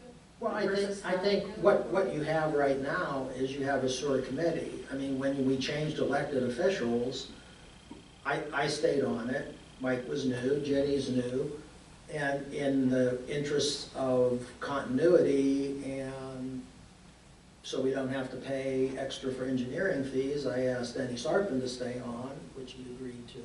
So that gave us the continuity. It's nice to have John in the room because he ran the plant. And so that's, you know, and plus he has a vested interest, it's his baby, so he wants to, you know, which is a good thing. I mean, so I think, if anything, you kind of have a sewer authority in the committee, not legally, but, you know, it's all gonna come back to New Freedom Borough anyway, so I'm not sure I mean, maybe you could educate me on that, but I'm not sure what having another layer of management in there does anything for you as far as. Well, my experience. Is an authority hired employees that are full-time, or is it just another elected official with a period of 4-year type thing? Yes, it's elected officials. Well, the authority, if it owns the plant, would employ the people who operate the plant. And typically, the authority would also own the mains and, you know, pumps and things like that that go into the system. Now, my experience is that if there is an authority formed that serves multiple municipalities, typically each of those municipalities appoints members to the board, so no one municipality controls the authority. So one of the consequences of forming an authority might be that you would not have the same level of control over your wastewater treatment plant that you do now because you own it now. So but on the other hand, there's also, if you create an authority, then a shared responsibility. You spread the risk, but at the price of giving up some of the control. But then at that point, it is the authority that would determine how to allocate the cost of expanding the plant, for example, to provide for additional capacity, or if additional expansion or changes are needed to meet new regulations and things like that. You know, that would be an authority responsibility at that point. They'd have to figure out ways to spread the cost. I'm representing an authority now where, for example, one of the municipalities that it serves is farther away from the wastewater treatment plant than other municipalities. And that particular municipality is charged more for the sewer rent because it costs more to convey their wastewater to the plant. And so at every authority meeting, there's always an expression of concern by the representatives of that municipality. Why are we paying more than everyone else? And there is a separate law called the Municipal Authorities Act that controls those types of issues. So you would, if you have an authority, you would need to have someone familiar, like I am, with the Municipal Authorities Act and understand the allocation of the costing for the tapping fees and all the other fees that are associated with that. So how do they resolve disagreements? Do they have binding arbitration or does majority vote? Majority vote. Yeah, it's a board, so if they vote, then that's that. Yeah, so if you had 2 from Hopewell, 2 from Shrewsbury Township, 2 from New Freedom, and 2, you see my point? Well, it just sounds like you're opening the door for us to have less control of what we own. Absolutely. No, absolutely The not. first thing they'll do is go after capacity. Yeah. Well, don't be so fast about that, because the Municipalities Authorities Act does provide that if you are providing service to a municipality, you can't spread that cost over the entire system.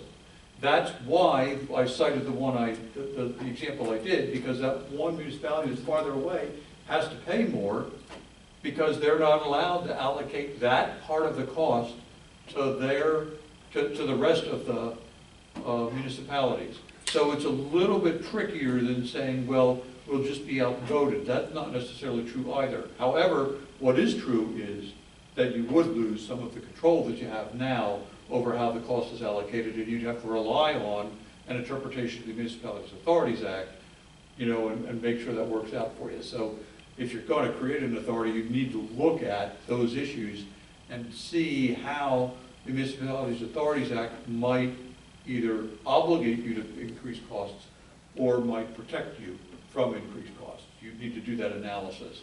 That would be part of the study that the borough or all of the municipalities would have to engage in order to determine whether you would want to form an authority.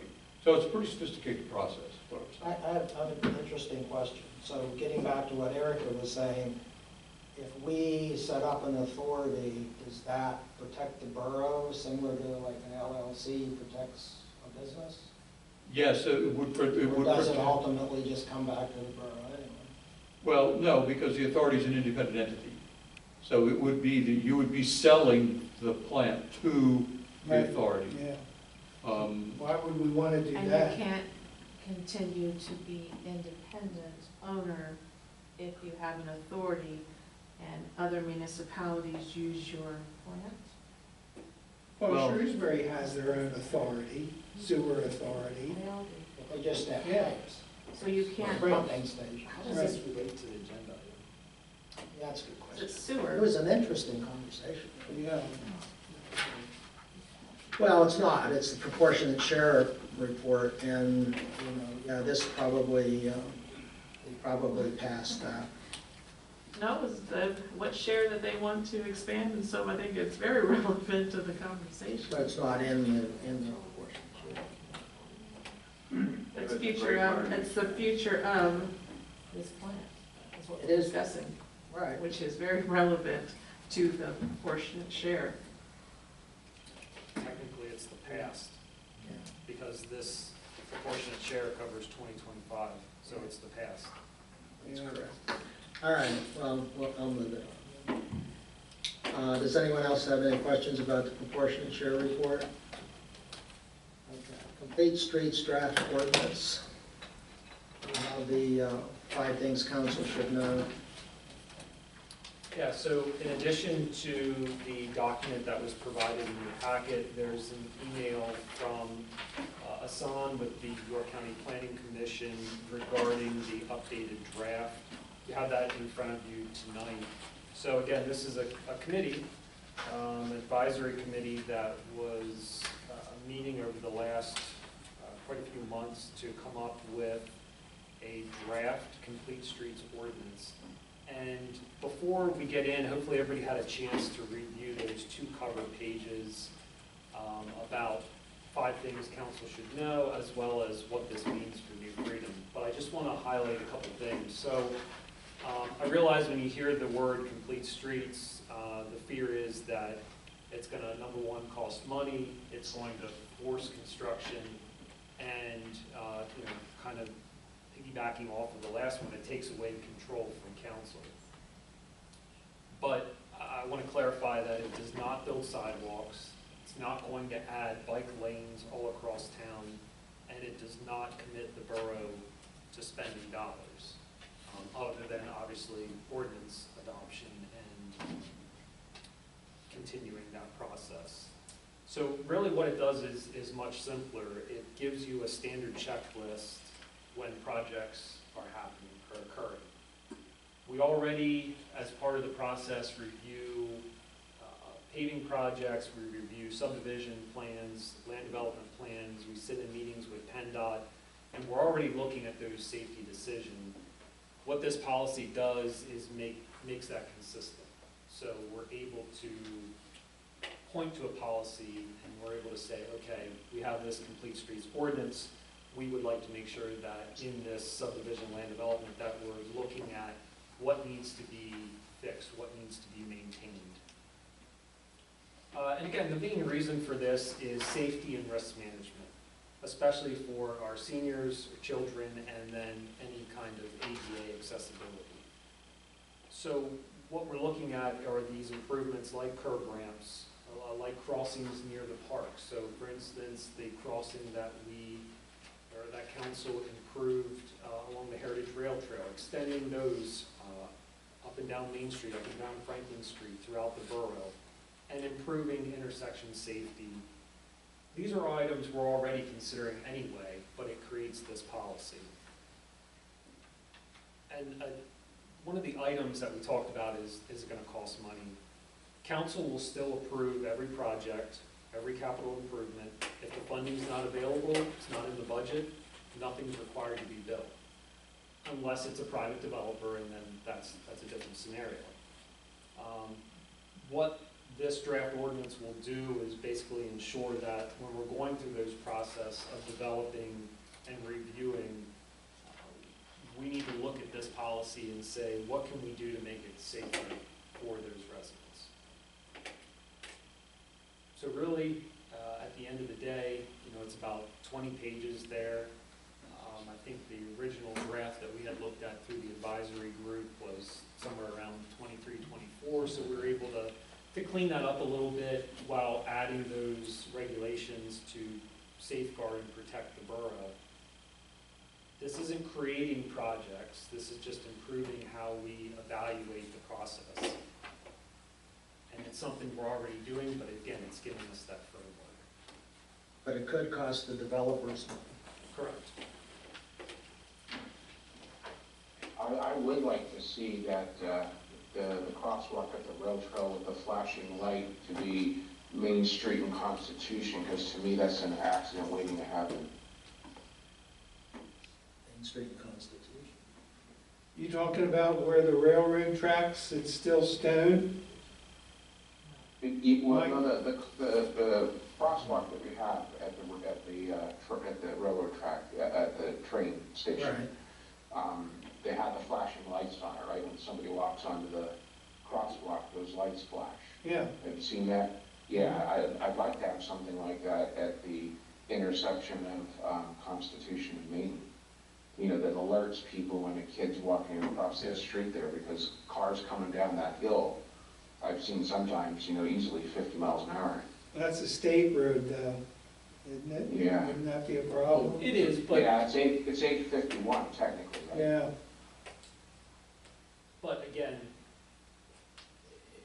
having something like this complete streets policy gives us, again, that framework, those policies that we can say, okay, if there is a overlay project or if there's something else in that area, that gives us the opportunity to look at what improvements are necessary at that intersection and throughout town, any intersection in town, really. But it's only if it's an overlay project. We're not going to be required to do. Right, and if you look at the definition, there's breakdowns of major construction and minor construction. So your minor construction activities don't trigger any kind of complete streets review, because you can't go out and patch a pothole and expect to look at the safety of a bike lane or curb ramp. That's not the point of that. That's everyday maintenance. That's not what this policy is in place for. So again, this is something that York County Planning Commission has put down over the last couple of years. They've had different workshops around the county about. Currently, I believe York City has a complete streets policy, but it's not adopted by ordinance. Shrewsbury Borough was working about the same time frame that New Freedom was, and I think theirs is going to be on their agenda for adoption or very soon here. So they're looking at the same kind of policy, same guideline that New Freedom is. So Southern York County is coming to the table on this one. Some of the examples that they gave us during the presentation were actually on the University of Pittsburgh campus that I'd actually seen where my oldest goes. And it's actually a pretty neat thing to see implemented with the crossing lights, with the intersections, with the bike lanes. It looks like a very well thought out process to it. It just in general makes that whole area safer. Brings attention to bikes, pedestrians. It was nice to see. That was a good overview. I would entertain a motion. Well, yeah, I mean, at this point, this is just information. Oh, okay, we're not. It's to get the discussion occurring. It's not on as any kind of action item. Specifically because we were waiting on the review back from York County Planning Planning Commission, which is the email that you have in front of you tonight from Asan. I did make those suggestions. They are not included in the draft you have, but made those today and highlighted. So we're still waiting on a final review from Warehouse to make sure we're implementing all of their changes as well. So this is, at this point, on the agenda for council to digest. If you have additional questions as we move forward in the process, hopefully we can answer those over the next month, and then maybe at the April or May meeting, look for council's authorization to advertise if there's not additional problems. But right now, it's just informational. We'll start the discussion. Does this group help with feasibility studies to make streets safer? Like, for instance, I've had a few people come up to me and say, oh, the traffic in South Schaefer goes so quickly, they drive so fast, there's anything you can do to slow traffic down, kind of thing. And I've often thought of asking about not a speed bump, because that would be irritating, but one of those glide bumps, like they're a real fat speed bump, if you will, and it's not so jostling on you when you're driving, you just kind of glide over it. So do they do things like that where they'll look at streets to possibly make safer? Well, we could do that. We don't, Yeah. right? Like if South Schaefer, if you wanted to put a speed hump, I think Shrewsbury Borough's got the ones that they used Yeah. temporarily just to see if they wanted to put speed humps, what is it, Clover? Yeah, Clovers? there's speed Yeah, tables. that. Yeah, Yeah, they have to be installed. If you receive liquid fuels funding for that section of roadway, they have to comply with PennDOT publication on Right. traffic calming devices. But, yeah, you can absolutely do that. yeah, they're not speed bumps, they're But you need humps. something, there's speed tables, yeah, you need something to back that up. Yeah, And right.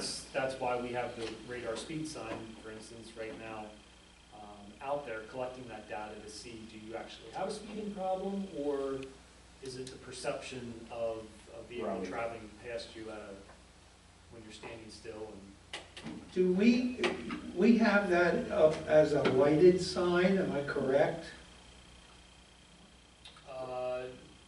Do you mean we can put the radar speed sign in stealth mode and just collect data, or we can provide driver feedback?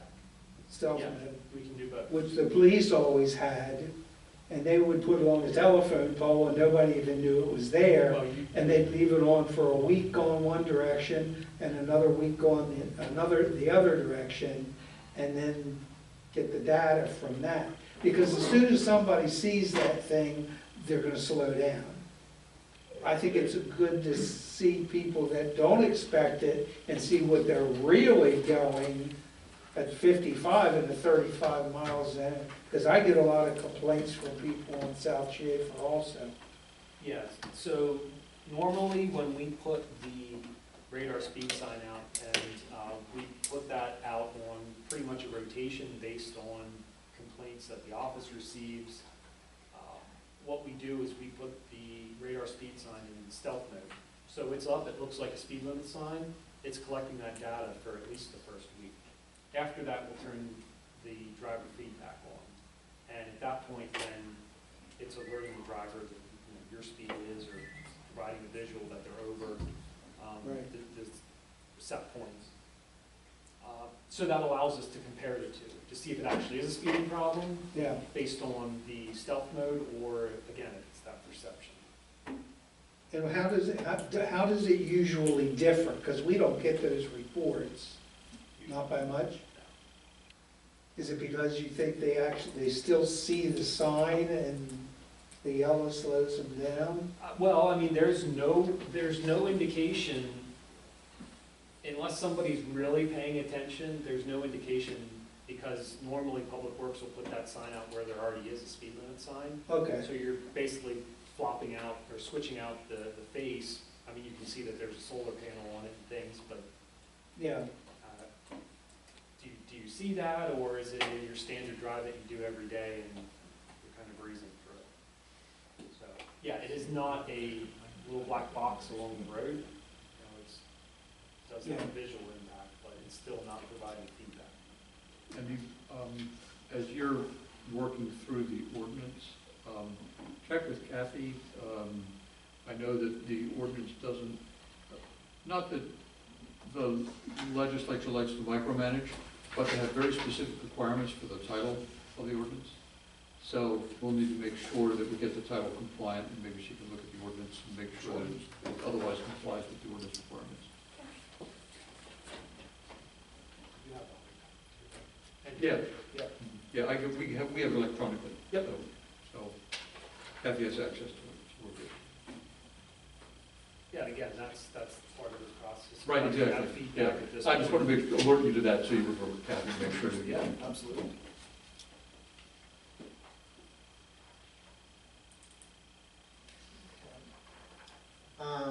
Any other questions? Solicitor report? Okay, a couple of things. While you guys were talking about other business, I was researching the question of whether you can negotiate with your water company or discuss the negotiation terms in an executive session, and the answer is you cannot. So, section 708 of the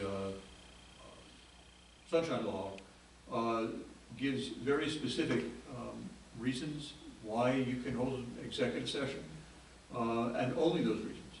And they are, for example, to discuss employment issues, to discuss negotiations of a collective bargaining agreement, to discuss negotiations for the purchase or lease of real estate, to consult with an attorney regarding information or strategy with litigation, or in matters in which complaints are expected to be filed.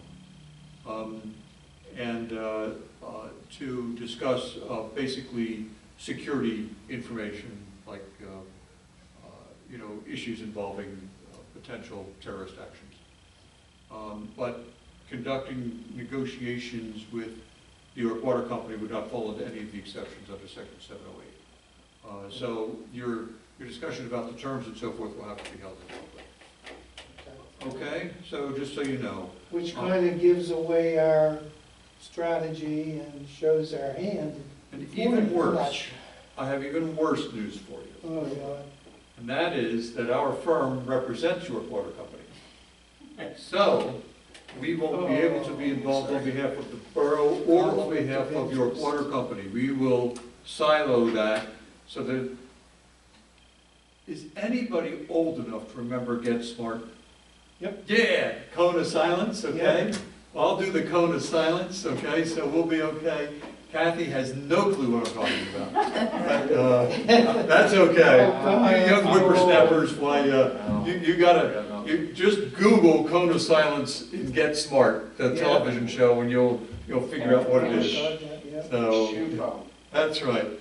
All right, other matters. Mr. Martoni, you remember he has all those cars that are parked illegally and. I almost forgot about that. Yeah, you know about him. Okay, well, he filed an appeal from his conviction, so we have now listed the matter for trial. We are waiting for the court administrator to assign a judge and get a pretrial conference scheduled, so I'll keep you informed. Erica, before the meeting today, asked me, well, he was apparently cited for violations of the snow emergency ordinance. And what impact does that have? And the answer is that that's an entirely separate proceeding. So it will not affect the appeal in the Court of Common Pleas. It will have to work its way up there probably eventually, but right now there will be two separate proceedings and handled two separate ways. But I thank Erica for first of all telling me that there were other violations. I'm glad, he deserves them. And second, so that I could answer that question, I'll let you know that there'll be two separate proceedings. The Lawyers Full Employment Act does require that this be handled as two separate proceedings. Got to help support the poor starving lawyers in Pennsylvania. So he's been cited. If he doesn't pay the fine, then we take him to the magistrate again. Well, that's on the police department. If the police issued the fines, the police. That's right. We'll bring the prosecution. That's So you won't incur a cost for that because that'll be a criminal matter. Indirectly. Yeah. You may recall we had said that we were optimistic that Devin Taylor's lawsuit would be dismissed. On February 20, it was.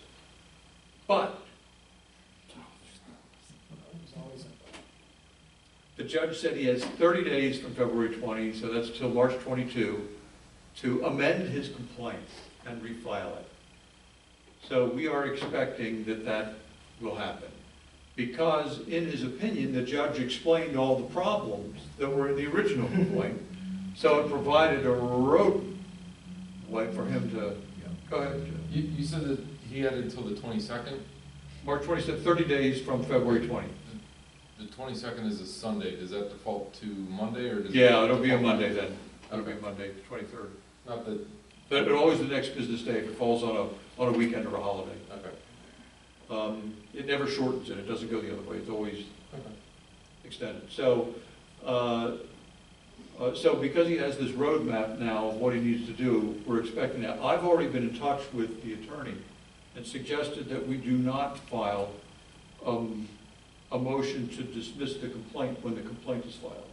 I said, what I would like to see is for us to file an answer to the complaint, setting forth all the affirmative defenses, and then following up with a motion for summary judgment. The reason for that is because a motion for summary judgment allows the court to consider things outside of just the complaint. And that will allow the court to view the video of the meeting where Mr. Taylor was removed. And I think that that will then allow the court to dismiss it on the merits rather than just procedurally on the complaint. I know it's a complicated legal concept, but I'm a litigator, and that's how I would prefer to do it, and just get this thing over with. So that's the status on that. So there's a connection between the case that he's got against us and the separate case where he was removed with Sweeney, is that what you're talking about? No, he appealed Sweeney's decision to. Two different things. Dismissed. Yeah. No, No, no, No, they are two different. they are. Well, they are. I'm talking about He's the, talking about the lawsuit against council members for First Amendment violation. Oh, that, yeah, okay. I'm And talking about that, he's- so that's he's- not the Sweeney thing. No. Right. Okay. The Sweeney thing actually is going to be, go back in front of the magistrate, so that will happen The, probably this week.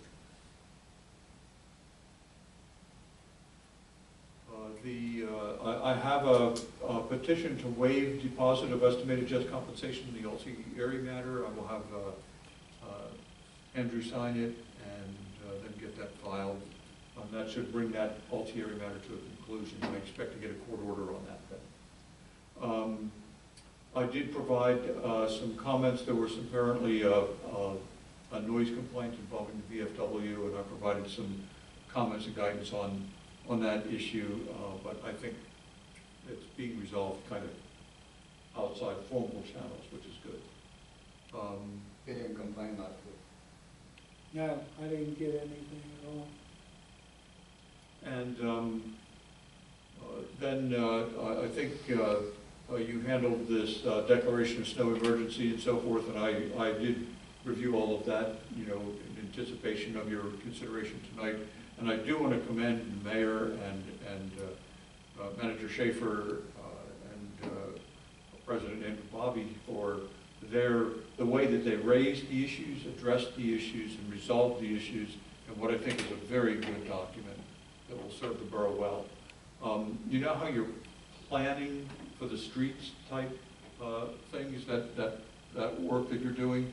Well, that's what was done with the snow emergency. And every time you have a plan in place like that, it just is so helpful because all of the officials involved have clarity.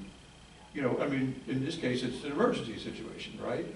Now, it's not the kind that is the type of emergency where it's, you're not prepared for it. You know, it's something that you've handled before. But nevertheless, it is an emergency situation, and to have clarity for everybody who's responsible for responding is just so helpful. And it does reduce the liability of the borough. So I just wanted to call out that I looked at that, but I think it was very well done, and I salute the people involved in preparing it and in raising the issues, and thank you for it. And that's my report tonight. Thank you. Any questions? Borough managers handed me a paper, I forgot, I did not reprint the agenda, so.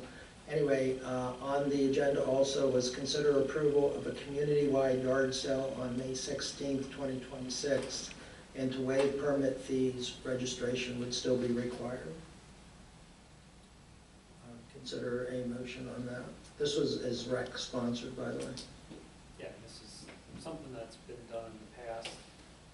We'll be able to utilize our GIS system, so if someone wants to know where all the yard sales are at in New Freedom Borough, they can pull up the map, and we distributed that ahead of time as well. Oh, that's So, neat, yeah.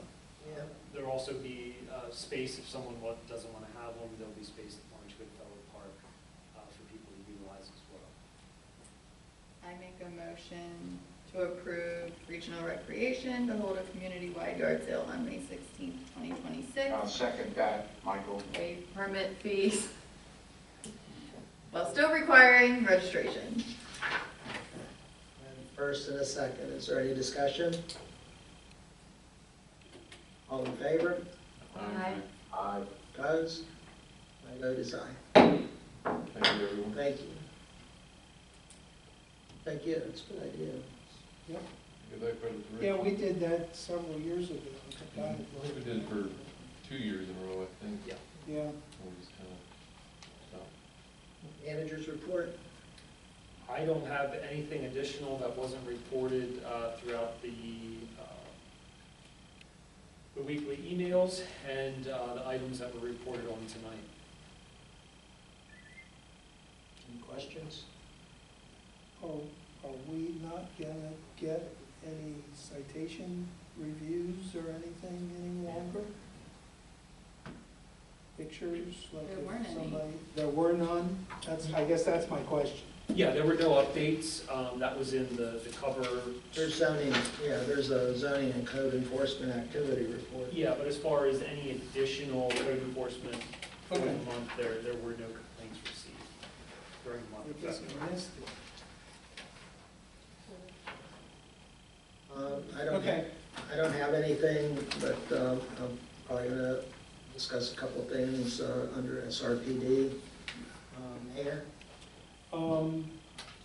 I would like to thank council especially for all the participation in the awards ceremony Saturday for Rose Fire and EMS. I think it was wonderful that I think everybody was there.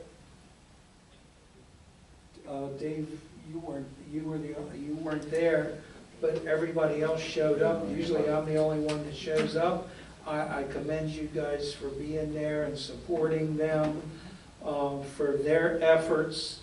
They're very important. I looked, because I have access to the app there, at a fire in Railroad.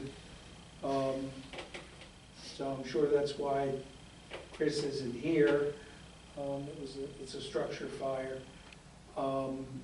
But first of all, I commend you, thank you, and I commend the fire department and EMS for everything that they do. There's not enough accolades or trophies that we could give those people for what they do. They save us a lot of money by not having to have a paid fire company. Our volunteers are always there. We've got a lot of young people that are coming up through the ranks to replace some of the older guys that have been there forever and are retiring. Hopefully we won't have to see a time when we have to pay drivers. That's a hard job. Everybody thinks, oh, you get in a fire engine and you just take off.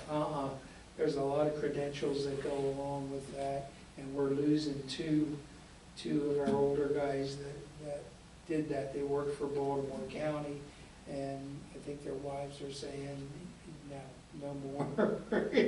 You're going to the ball games with us for the great grandkids and great grandkids. So I thank you for that. I I really don't have anything else other than to commend Andrew for working with me, as Walt said, on the snow emergency. I appreciate all your efforts in getting that taken care of, so that we have that. We kind of had it unwritten prior to you. Now that we have it written in that form, I don't think it will create a problem. Do you want me to go into anything about the YATB meeting? I sent you all that information. You want to do that under committees? Was there something specific to point? No, they had the reorganization meeting, which I attended, since I'm now, I don't know, am I a member or an alternate? Member, okay. So I've been attending those. We've got a new board. I think from now on, I will send you those reports as I sent out this afternoon. Did you all get that?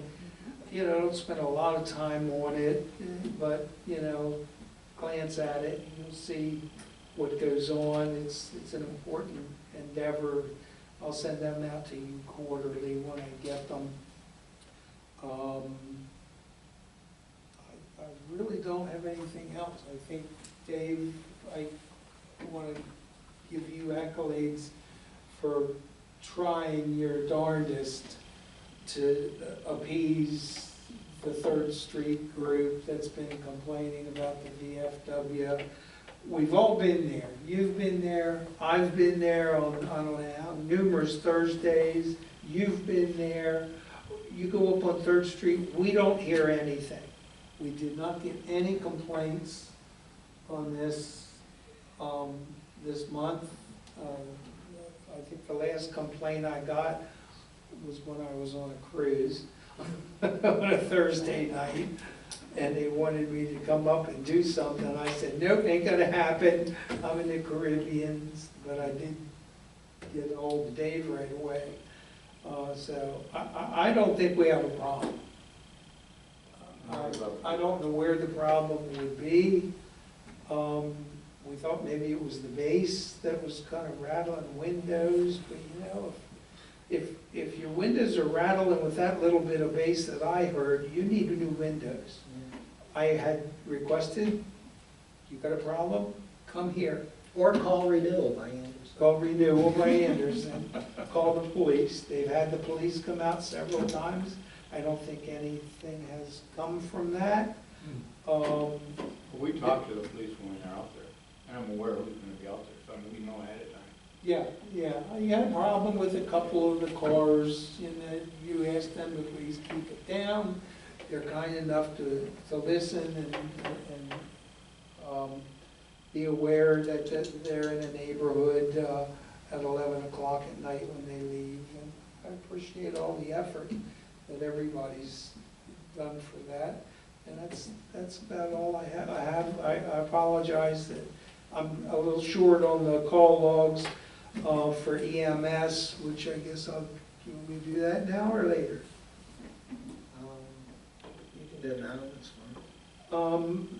Apparently, we don't like to have these EMS call logs until they're sent out by 911.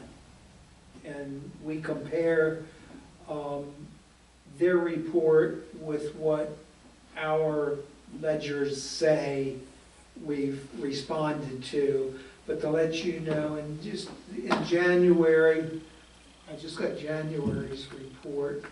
I know, I always want to call her something else. What's her name? Amanda? Abby. Abby had some medical problems, but in January we had 208 EMS calls. 190 of those were handled. We had 18 missed calls. Majority of them are exactly where they fall every other month. February's calls, and I just got these this afternoon. Thank you, Andrew, for printing these for me. We had 156 calls, EMS calls, 141 handled, 15 missed calls. One thing I was surprised about, that we had some calls to, quite a few calls to Loganville, and I'm gonna find out if there's a problem that they were out of house, or what the situation was.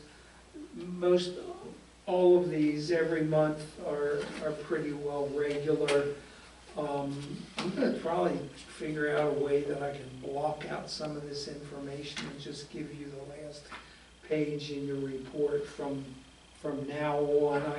It's a little bit delicate in the information. How does Loganville handle EMS? Do they have paid EMS? Yeah, I think everybody's got, almost everybody's got paid. Stewartstown now has partial paid. Glen Rock has partial paid. We're almost 100% paid. We have a couple of volunteers every now and then. Most of them, where their problem lies is in getting paramedics. Because we have EMTs that we've had, and either WellSpan gobbles them up, or UPMC gobbles them up once they become a paramedic and they want them working for them. What we're trying to do too is we're trying to help any EMT pay to get the courses they need to be a paramedic, but then they have to be with Rose for a year or 2 years after they get their EMT or paramedic. You know, they can't just go out and, you know, have us pay for it and they run off to another company. So that's about it. They're doing a fantastic job. Chase truck has really helped. We've had a couple of cardiac arrests, and if we wouldn't have had the chase truck and the police, I don't think those people would have survived. We had one last night, and I think that person under cardiac arrest, the response was not close, but I think they brought him back because I heard the ambulance come back through with lights and sirens, and if they wouldn't have brought him back, they wouldn't have had lights and sirens. So I appreciate everything that they do. I appreciate them getting me these reports, and that's about all I have there. Southern Regional? Yes, the March Commission meeting, we swore in a new officer, John Slenker, because Officer Schaefer will be retiring, and Officer Slenker comes with a lot of great experience, so we're happy to have him. So what was the first name? John? You'll see that the expenditures and checks are not in the packet. Samantha's last day was the end of February. She was asked to run reports, she did not.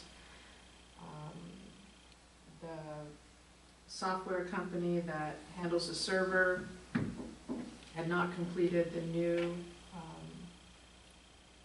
accountant's credentials, so they could not pick up the laptop to have that done. That should have been done by now, so this following month we'll get all backdated expenditures and checked reports and become current. It was a hit and run in Stewartstown. It was 2 young girls unsupervised. Not necessarily a hit and run. It's still being investigated. There were some drug sales being investigated in Stewartstown. That is ongoing. There was a 4-wheeler that did some vandalism at Kennerdale High School. They were looking for the person. Not sure if they've been located yet.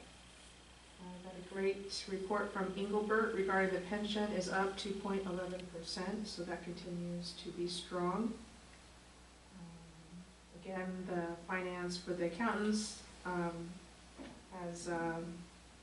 has happened, and the new accounting firm is in place, and fortunately Gail is working directly with them and is going superb. The outreach committee will be meeting with Shrewsbury Township at the beginning of April to discuss coming on for services.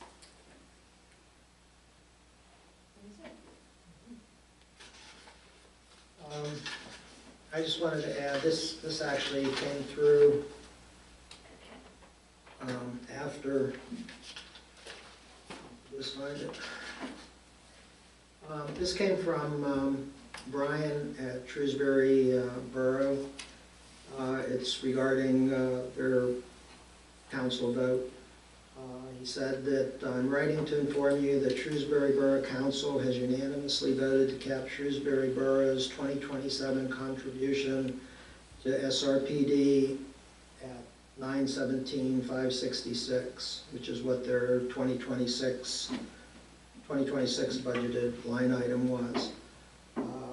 We are notifying the commission early in the year so financial decisions could be made accordingly.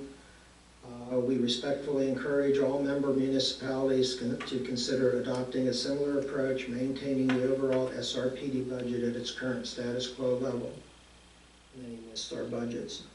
I want to be clear that Shrewsbury Borough remains fully supportive of the Southern Regional Police Department. Our intent in setting this cap is to help ensure the long-term sustainability of the department so it can continue to serve our communities effectively for generations to come. At the current increases, our current municipalities will not be able to support SRPD in its current format and increases. This email is sent as information to the commission. Please feel free to send this email and information to your borough councils. I bring this up because obviously it will impact New Freedom Borough and could even cause us, I mean, as you may recall, when Glenrock decided to cap their contribution and actually not become a member, which is not what Shrewsbury Borough is saying, but whenever they did cap their budget, New Freedom, Shrewsbury Borough, and Stewartstown had to pick up the slack. There was an issue at our last meeting about how much the budget is and the fact that the 4% raise is going into effect. So I just ran the numbers real quickly just so everybody is aware. If you take the total salary expenses of about 1.9 million, 4% for next year for 2027 would be 75,800, which represents a 3.3% increase overall to the budget. 30,000 to Shrewsbury Borough, 28 to New Freedom, and 17 to Shrewsbury, to Stewartstown Borough. I just wanted you to have the information, and I think that's it. Question? Sure. Are you kind of preemptively telling us that we're gonna have to pick up that difference? No, I'm not. Shrewsbury I'm not Borough even- is not gonna. Not trying to imply that. I'm in discussions with Brian. I mean, there are ways to keep, obviously Brian and Shrewsbury Borough Council would not make an insurmountable object to SRPD. And I don't think they have. I think what they've done is they've said, this is as much as we can do. What can you guys do to keep your budget down? There are things that they can do. I mean, you've got a $195,000 overtime budget, most of which will probably be needed because we have 3 officers out. But overtime budget can be looked at and managed, and like I said, your cost of your 4% raise is $78,000. So you have to take $78,000 out of a $195,000 overtime budget, and then you can meet the requirements. So I think that was just an example, but I think that's what Brian is saying, is there are things that you guys can do to keep the budget down, as opposed to just presenting a budget to SRPD that is going to be over and above what next year if another borough or township that's covered by SRPD does the same thing? So who's left? Stewartstown, There's only three of us. There's Stewartstown, New Freedom, and Shrewsbury Borough.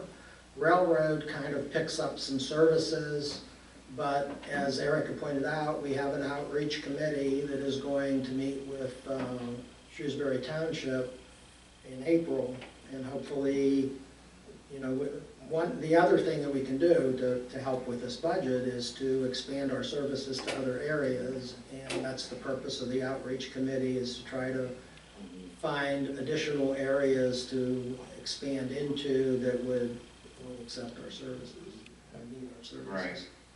Right. Has Southern Regional attempted to do this in the past with either Shrewsbury Township like they're doing now and just revisiting it?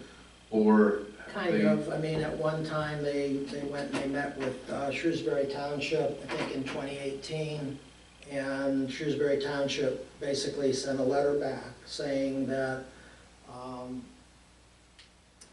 you know, if there were citizens in Shrewsbury Township who wanted services, that they would try to make arrangements for those people to have services. So, and that legally, that's called districting or neighborhoods, for lack of a better word.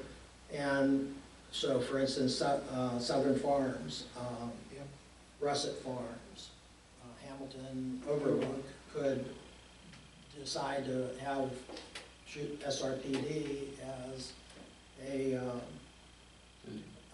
police service, and then Shrewsbury Township would collect the money as an assessment and pass it on. do they have to do that through a referendum? I don't, They I don't, think we but they talked do to have Randy to Jones have, at one time. they do have to have over 50% of the people in the development agree to it. Okay. How that functions, I'm not sure. We knock on doors?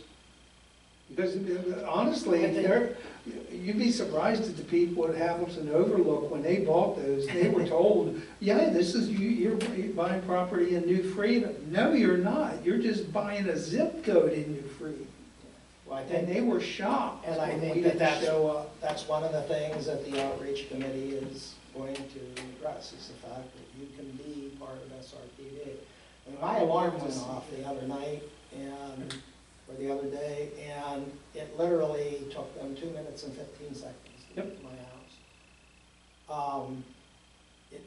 I mean, well, the example from George Phillips, you know, the burglary that they had at his house, or his rental property, you know, it took the state police 2 hours to get there. Oh, he was lucky. Well, he wasn't lucky, he didn't get hurt, that was lucky, but he I've lost a lot talked of to people, equipment. yeah, I've talked to people that had their garages broken into, they called state police, and 3 days later they showed up. Is there, I mean, sorry, go ahead. is there a budget committee within the commission? Oh, yeah. There is, yeah. Finance. Does one of our people sit on it? Yes, Erica does. I used to, but- Are we revisiting the school district contracts? Are they annual contracts? Yeah, they're not a problem, right? They've never been a problem. Absolutely they are. Why? I spent hours on this budget and they do not pay enough. Significantly. I know everyone in the meeting says they pay it, they pay it, they pay it, but I've done the math 10 times over and I don't see that they pay it. So I'm just. Be nice to, you know, maybe share that with the rest I would of love us. to share I would love to I'm see still that. actually waiting.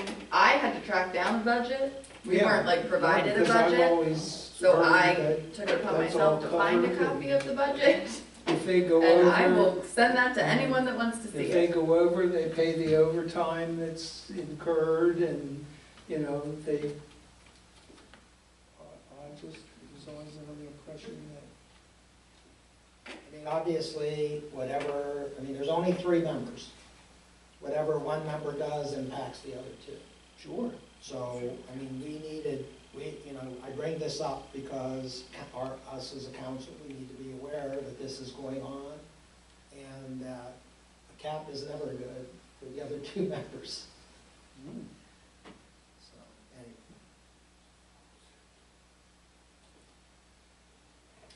anyway.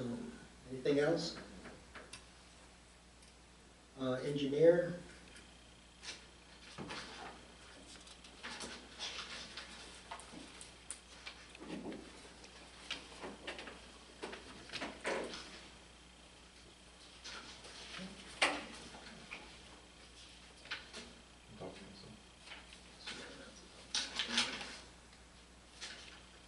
does anyone have any questions on any of the other reports? Engineer, water system, wastewater, zoning and code enforcement, recreation report? I'm gonna go over the events that we have come up and bring up the email here. We will be getting back to the speaker series. I think I mentioned that last month. The next one is coming up is March 19th. That will be at the Shrewsbury Township office with a speaker talking about the Lincoln Highway. Puzzle Palooza just happened this past weekend. Very successful. Rachel included some feedback already from the survey, very positive. Couple things for improvement, just some general stuff, but it was, I would say, it was overall rated very highly. Wellness fair that's coming up this weekend, March 14th. That's going to be from 10 to 2 at the community center here in New Freedom. Sorry, I forgot to turn it back on.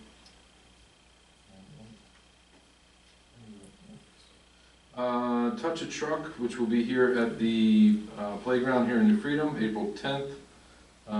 April 19th as a rain date, again, March Goodfellow Park. Jake? Is it April 12th? Did I say April 12th? No, you said the 10th. Did I? I apologize. Well, Okay. I'll get with you later about possibility of getting a truck or two down there. Where are we? I already know you are.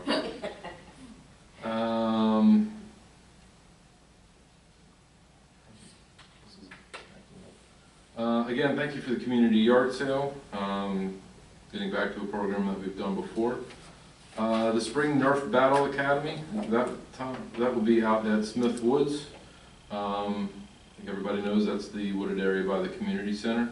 That will be running from April 29th through May 20th. That's waiting to start. Already? She didn't tell me that today when I talked to her. Very nice. I knew we would get there. I just didn't think it would be quite this soon. I thought people would be waiting about summer plans and vacation. Once again, she'll be doing preschool in the park. That'll be from April 9th to May 29th, ages 2 to 5, with their parents and grandparents and guardians. Summer playground camp, that'll be coming up again just like last summer. She'll have some more information and flyers coming out on that one. Sports programs, of course, there's pickleball. We're going to be looking at doing tennis. She's looking to do a workout class.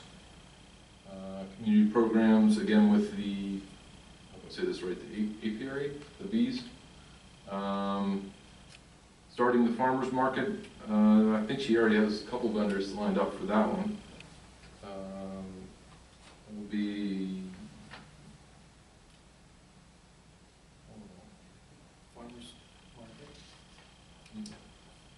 starting May 23rd and ending October 24th. Music in the Park, I think we covered these before. May 30th, Jimmy and the Whale. June 20th, Don't Stop. They're confirmed. August 29th, Jake Mock, who's also, I think, playing at the Shrewsbury Fireman's, what's the name of it? I just saw it advertised. Kicking Ash. Kicking Ash, there you go. Thank you for setting me up for that. Yeah. And yeah, that was August 29th, and then on September 26th, Graham Positive. And Ryan Jake Mock just won the Pennsylvania Country Music New Artist of the Year award. Very nice. He probably won't be able to afford them next year. I'm glad we booked them early. There'll be some other opportunities and some other stuff coming up. Anybody have any other questions? Comments, concerns? Janelle did text me after she left, and Abacus is in CoStar, she Oh. said. Excellent. Nice. Okay. That makes the process so much easier. All right, tomorrow is our next meeting. 6 o'clock right here in New Freedom. I also just want to take a second to really just reiterate what the mayor was saying about the fire banquet this past weekend. What really stuck out to me was the number of hours with the training. I think one person had 149, I think was the highest. Yeah, and he got up and he was probably one of the youngest ones at that table. It was really incredible to see the number of years of service, 20, 30, 40, 45, and then with Donnie going all the way to 50, which was incredible. Kurt gave a very nice speech, and it was just obvious how much friendship and camaraderie there was with the two of them and with the fire hall as a whole. The number of calls was in excess of 300 last year. Yeah, just the training hours, the number of calls. Somebody had mentioned they're running towards the fire, they're running towards danger when people are running from it. It's incredible the amount of work, dedication, hours, and time away from family that they spend. But in some cases, it's a family affair up there.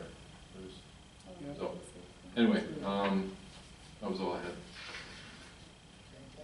We go back to, I was looking for one, the financials for the rec. Yeah, I did not have that this month. We haven't had I will that. have, I think I have the, Yeah, Yeah. once they approve at their meeting tomorrow night, we'll get that in the packet for next month. That was the budget. That was just the budget. Yeah. Yeah. yeah. Yeah, we're just getting back in the swing with Rachel getting comfortable. So yeah, they'll just start going, once they get approved, tomorrow's meeting, we'll get it in the packet for. Janelle has been coming in and meeting with Andrew Yeah. about going over finances and getting up to speed with everything. She was in this morning? Yes, correct. Yeah, she's been coming in once a month to kind of go over everything. Yeah, you're doing a phenomenal job. I thank her and really took the flooring and ran with it. I didn't think we'd have this much information already.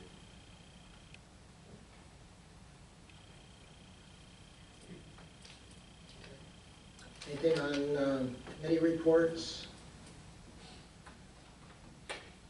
I will talk about, and we already talked about the sewer user group meeting. There was representation from Hopewell, Shrewsbury Township, Shrewsbury Borough Railroad, and New Freedom Borough. We discussed the wastewater facility improvements. One interesting thing, if New Freedom were not the sole owner of the plant and we had a sewer authority, there's problems with 2 of the decanters. They need replaced, and we really don't have time to take votes. We really just need to order the parts and get it in, especially since we have a contractor on site who can do the work. That was discussed. We handed out the draft proportionate share report, and Andrew presented the draft sewer treatment agreement. But again, there was no discussion on that. Can I politely ask what the August meeting is gonna cover? It's a good question.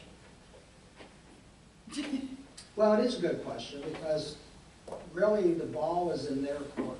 I mean, Yeah. It really is. I mean, we're making every effort that we can to bring the capacity of the sewage treatment plant in line with what we lost from having to meet requirements for Chesapeake Bay. And that's what we're doing now, and I think the group that we have there, including Dave Deckmeyer and his crew, I mean, they're doing an excellent job. Is Andrew technically the facilitator of that meeting? Yes. I might just, I felt like we got a little off topic and everyone just talked about what they did in their day jobs and how our sewer treatment people should do that, and it wasn't relevant. And I kind of felt like our staff was a little disrespected in their opinions personally. So I don't know how we push that through without being disrespectful, but I Yeah. was very unhappy when I left that meeting. Yeah, I wasn't particularly pleased either. I agree with you. Yeah, I agree. I thought they spoke down to Andrew in a way. And that is not how those meetings, Normally do, but They just seemed to come in unhappy and it just went south. And I was glad. I wanted John to stay on his soapbox the entire meeting because, I mean, it's not relevant for us to have opinions when we don't do it. I mean, we can Yeah. have guidance and ask questions and have input, but, yeah. I mean, they did all of that work up on the decanters and then they're like, well, we need more estimates than this. We need this. We need to get this. And I just, Yeah, I know. if that's how they're all gonna go, I'm gonna get real vocal. Okay. That's why you're there. Yeah, yeah, I don't know what to say about that. That's, Well, we have an agenda. I agree with the disrespectful part. I mean, he was leaning on me too. Yeah. So I agree, so, but I think we'll come to an agreement, I hope we will, and, we'll keep you posted, and if we ever do get around to getting comments back on the draft, we'll bring them back to council. Correspondence, York County Boroughs Association meeting invite, for March 26th. It's in your packet. Get to. Is anyone planning to go to that? Are you coordinating? yeah, if everyone wants to send me, well, if you plan to attend and your meal choice, I'll make sure it gets sent in. Thank you. It's interesting that the program is York County SPCA. Yeah, I thought so too. Yeah. Can we sit outside and watch people hit the bridge? Second the other day. Twice in 2 days. Yeah, even after they put up all the signs.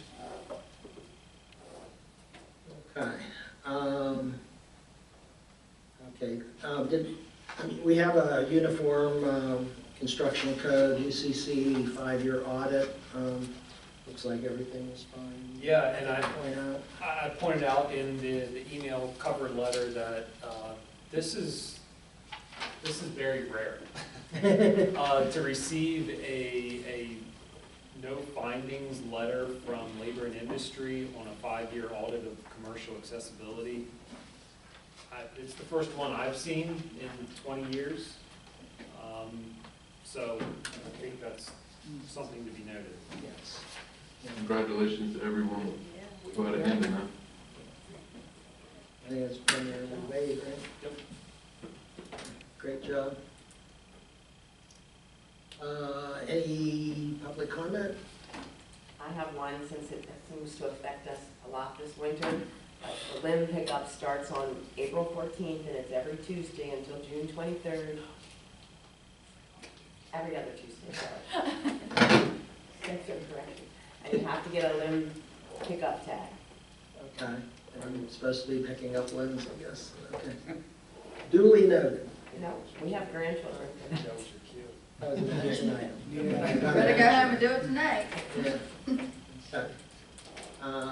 No requirement for an executive session, because apparently we can't have one even though. Anything else? Anybody? I just wanted to mention that we have a thunderstorm, high thunderstorm, damaging winds, isolated tornado warning, it looks like on Wednesday. On Wednesday, okay. Yeah, Oh, great. just got an alert for that, just keep your eyes. So what you're saying is I should wait to pick up the limbs because I'm Yeah, going to have go more. after that. Okay. Yeah, Well, you know, if you look at that, real quick, that Complete Streets report from Andrew, in that it highlights how many tornadoes each county's had since 1950, and York County is in fourth place out of all the counties, I don't know. so. yeah. I will accept the motion to adjourn. Motion to All adjourn. right, good night, everybody. Night, Mike, thanks for coming. Bye-bye, guys. Yep. All in favor? We need it, I- we need a second. I second it. No. Sorry, I turned off my mic. I thought Mike seconded it. Oh. Yeah, I know. You never know what to do, but that's fine.